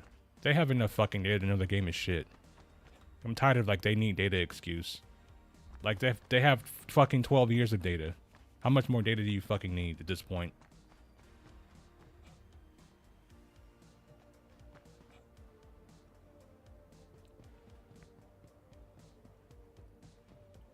Everything to me now just feels like a fucking excuse. This shit was in PTU for like over a month. Like, how much more data do you need? Engines online. Takeoff complete. Shields offline. Landing gear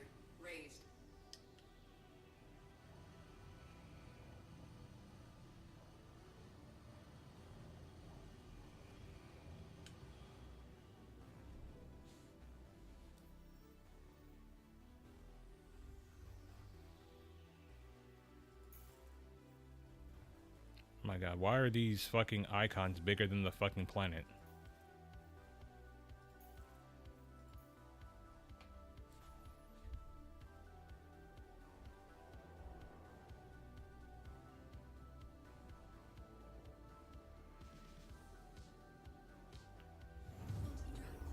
I don't even think CIG looks at their own data. If they did, this fucking flight model would be in a much better place, but it's not.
So far, the event doesn't feel that shitty.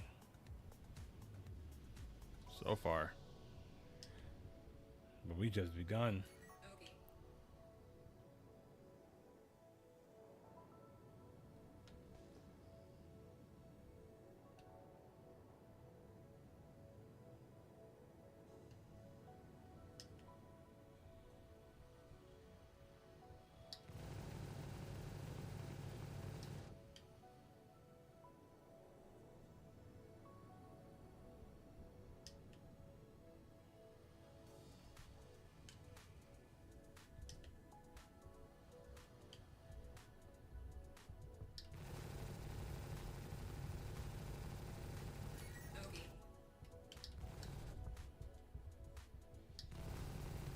Shields hit.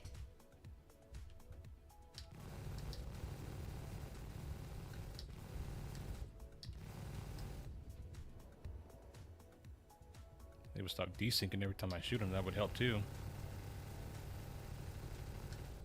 Alright, he's too far out of range. Target destroyed. Okay. I guess. Ogie.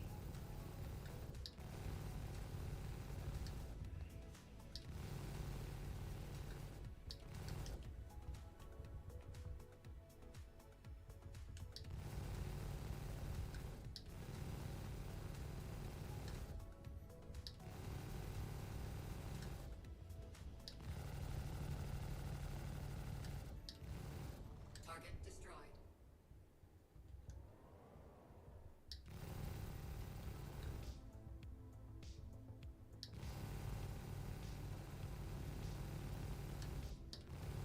Where am I shooting at? Target destroyed.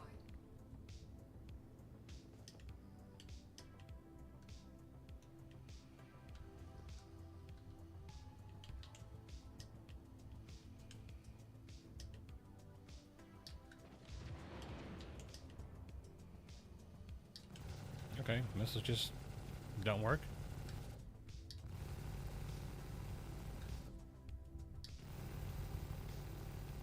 Target destroyed.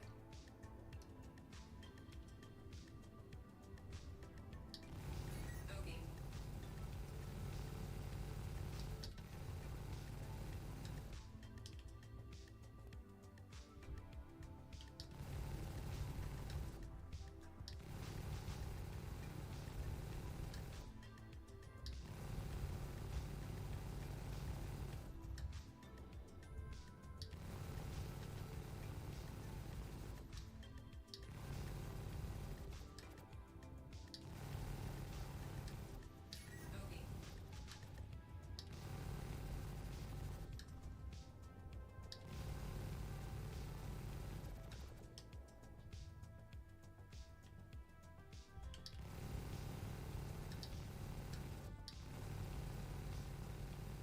Ogie. Target destroyed.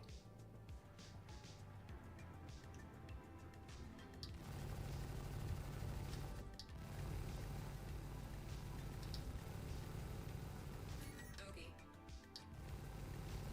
Target destroyed.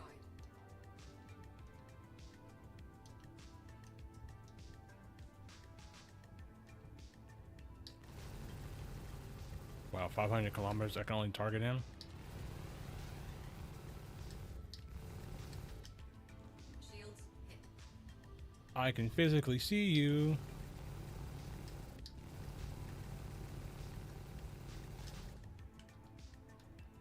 Ogie. I can physically see you. Why can't I target you?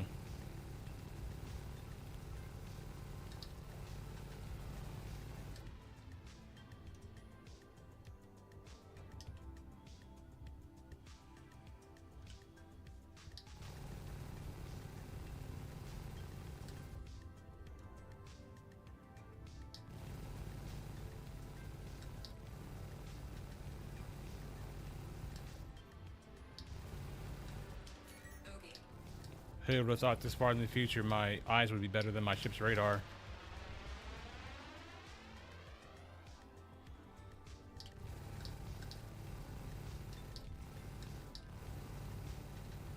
Target destroyed.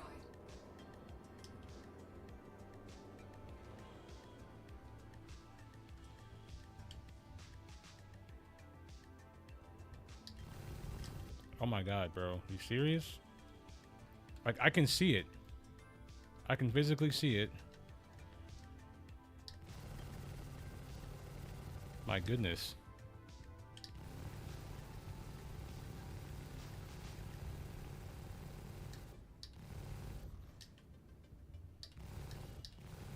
Target destroyed.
I don't know where these other ships are supposed to be spawning in at.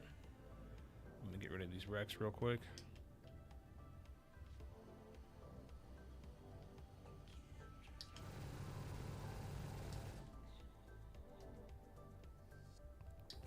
So my retarded computer doesn't target ships that are destroyed.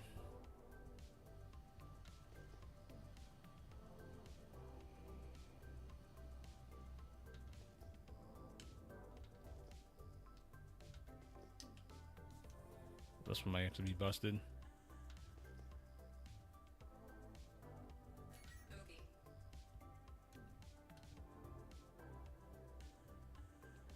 That one's also destroyed.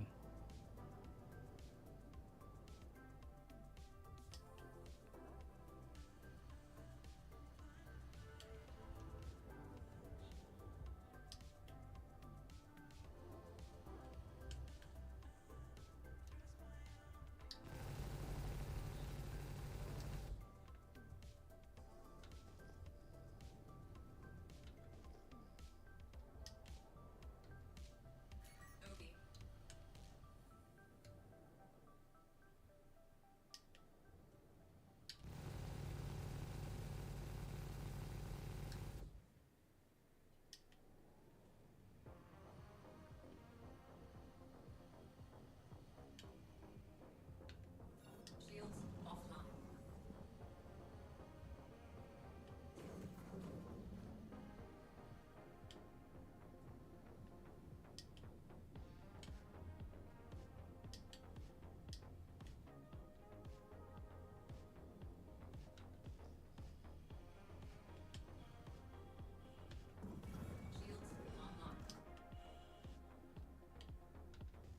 Oh my god, this shit actually broken.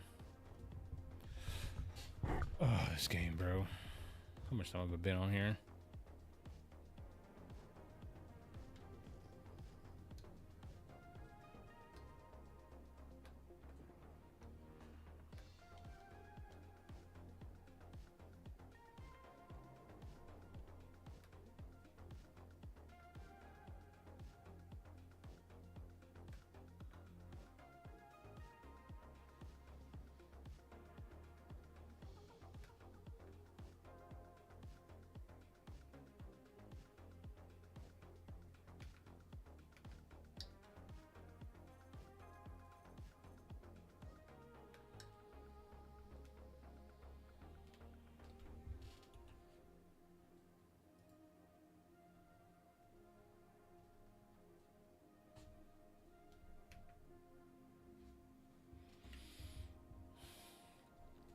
I do believe this mission is bugged.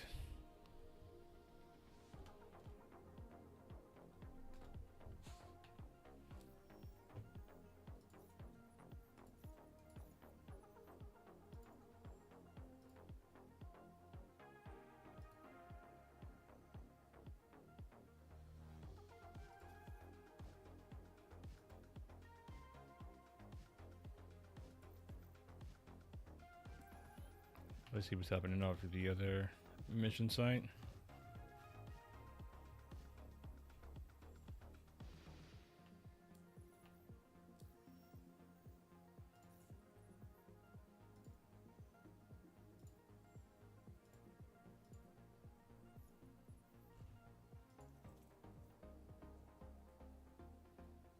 Jesus Christ. Why did it zoom in like that?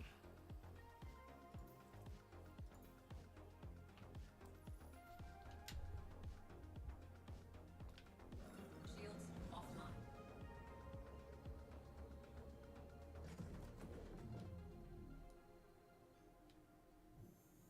Quantum drive is now on.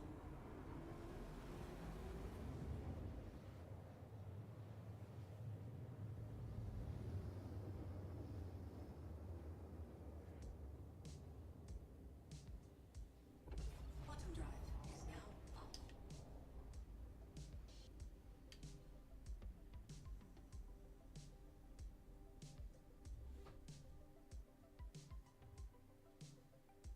Come on, game.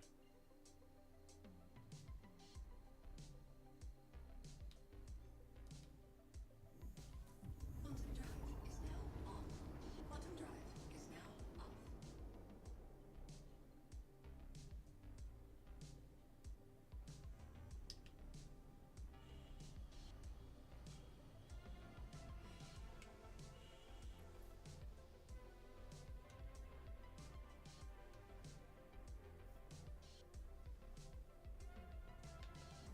Shields online. Someone's already stolen the ship.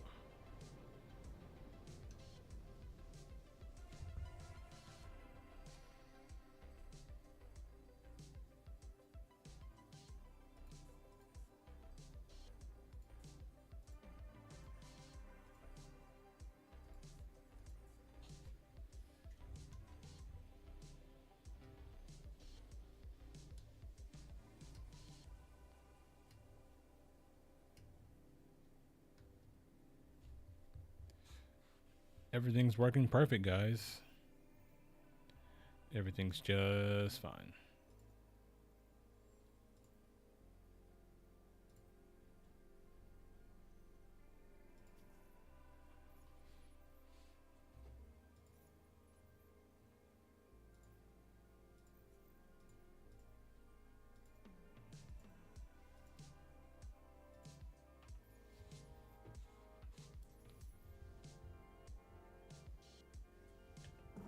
Shields offline.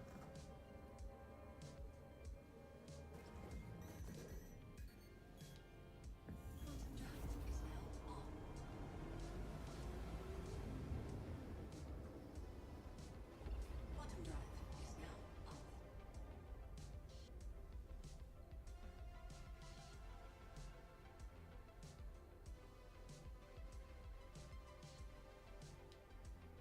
drive is now off. Quantum drive is now on.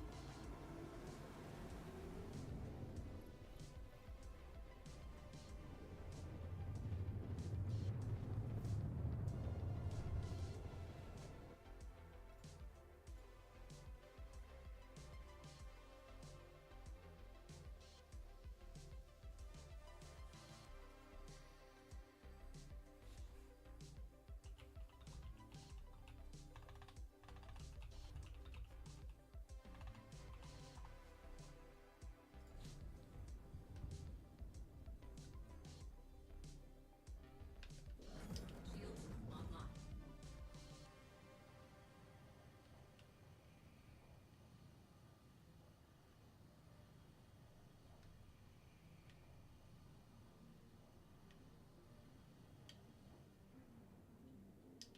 Oh, great. Now I have a pit bug. Shields online.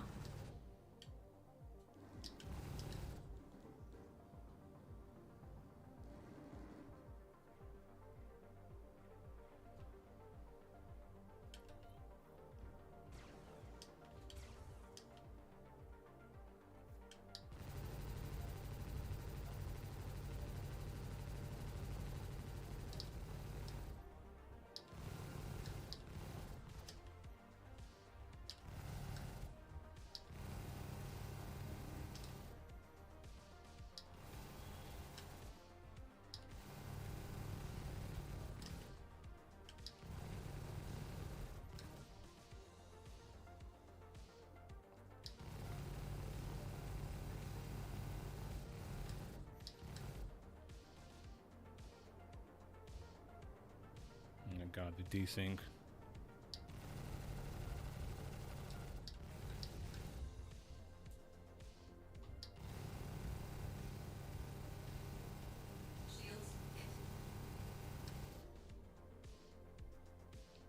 Hit reg.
Oh, 400 has more tanky now for sure.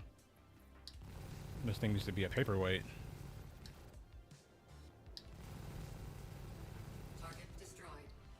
Never mind.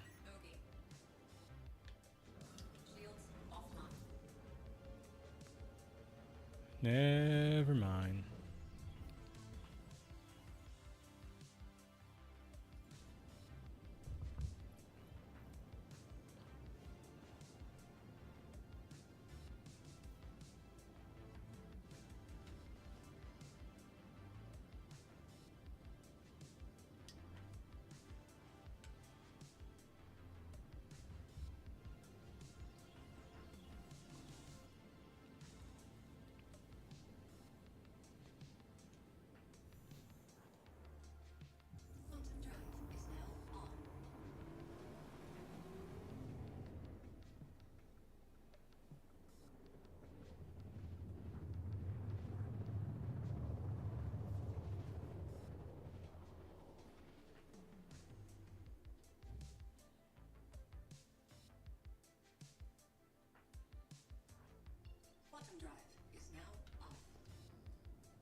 Or why did my MFDs change?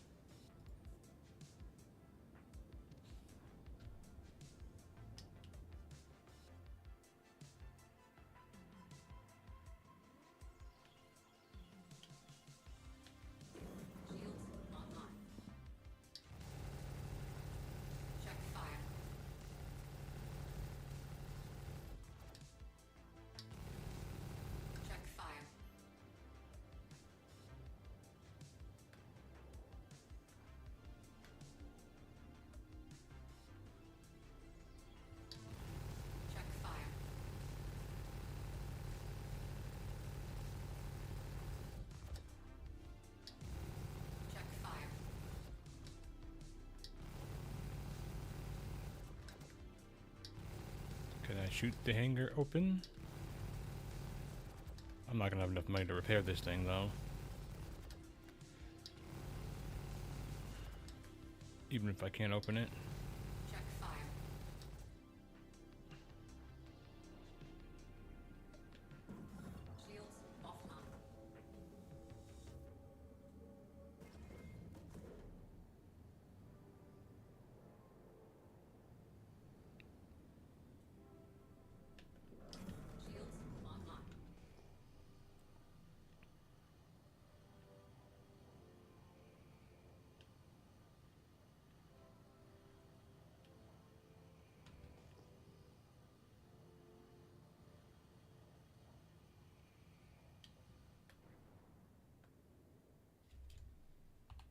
Docking initiated.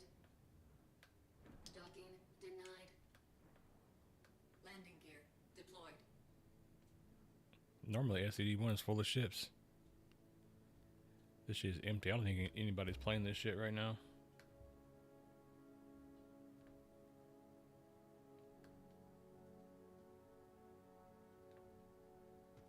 Landing complete. Takeoff complete. Engines offline.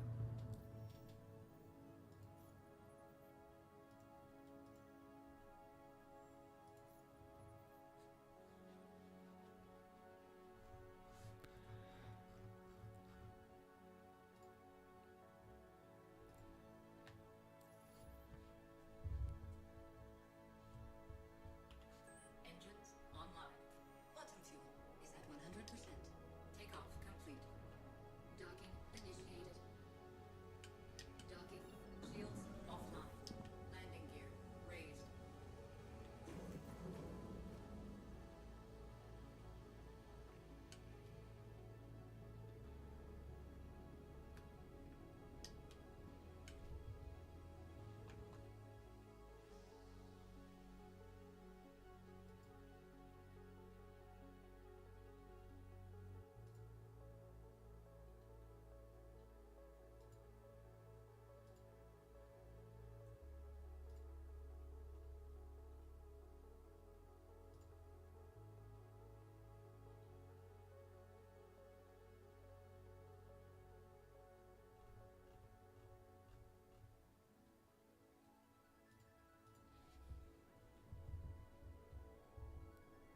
Let me see.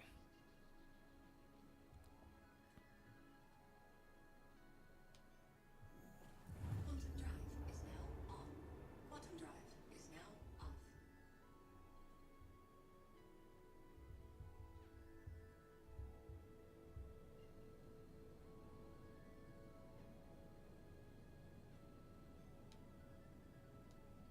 Come on, you fucking game.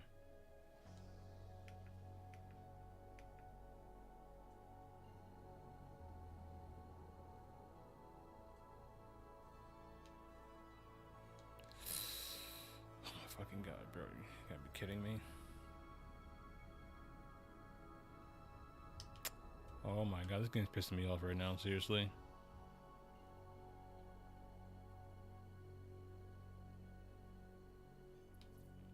Quantum drive is now on. Quantum drive is now off. Why this pot back up? Quantum drive is now on.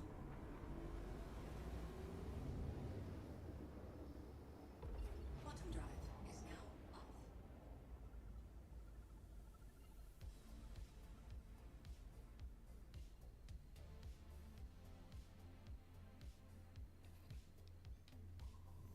I know what's wrong with it. Ain't got no gas in it. Bottom drive is now off.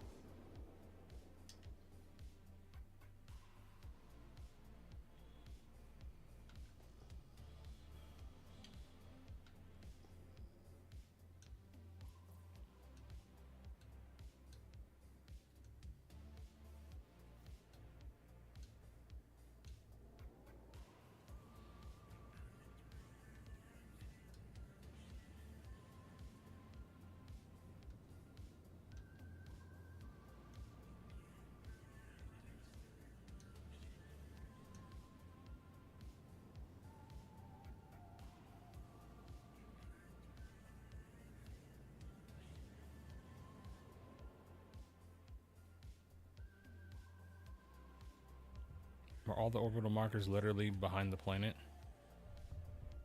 That the orbital marker behind the planet can't get to it? Another orbital marker behind the planet can't get to it?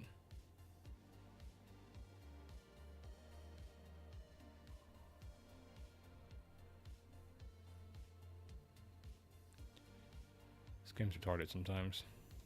Bottom drive is now off. Bottom drive is now off.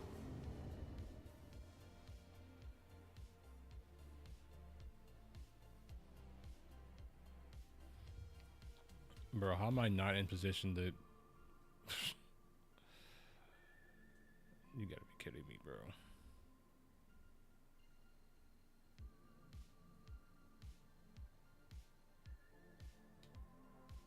Bottom drive is now on.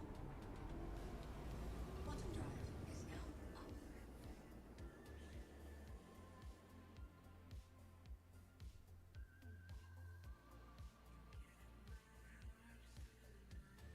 Let's see if there's any piracy happening here at orbital marker 1. Bottom drive is now off.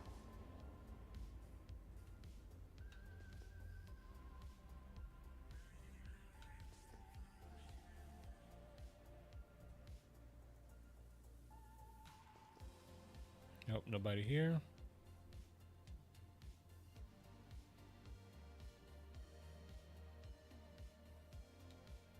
Bottom drive is now on. Bottom drive is now off.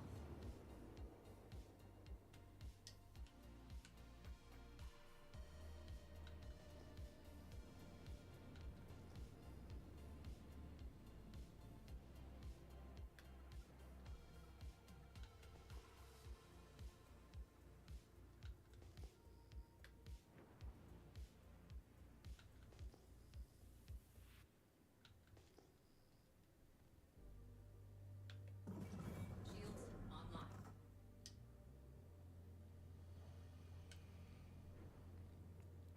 Playing this game is like taking crack, bro. Just chasing the dragon for that one good experience. You had a experience that was good in Star Citizen one time. Thank you. Then you spend the rest of your life trying to get that one good hit again, and it never comes. And then you spent, 20K on ships. You know what I mean? It's ruined your family's life. It's ruined your life. And all you have to show for it is nothing. Landing gear deployed. That's what this game is like.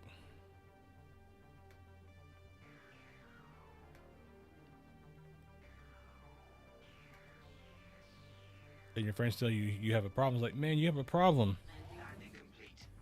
You spent $20,000 on these 3D ships.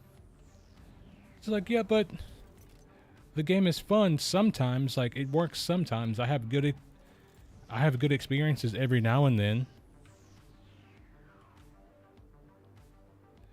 You know what I mean? Welcome to the Please Visit Us Again. Welcome to the ASOC Vehicle Retrieval System. Please visit us again. Bye.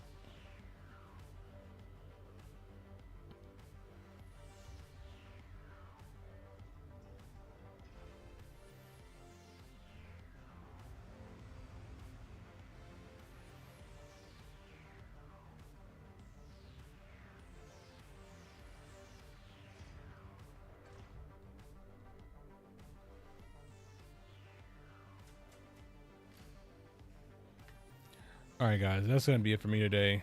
I've kind of had enough already, and I'll see you guys in the next stream. Maybe tomorrow, maybe not. In any case,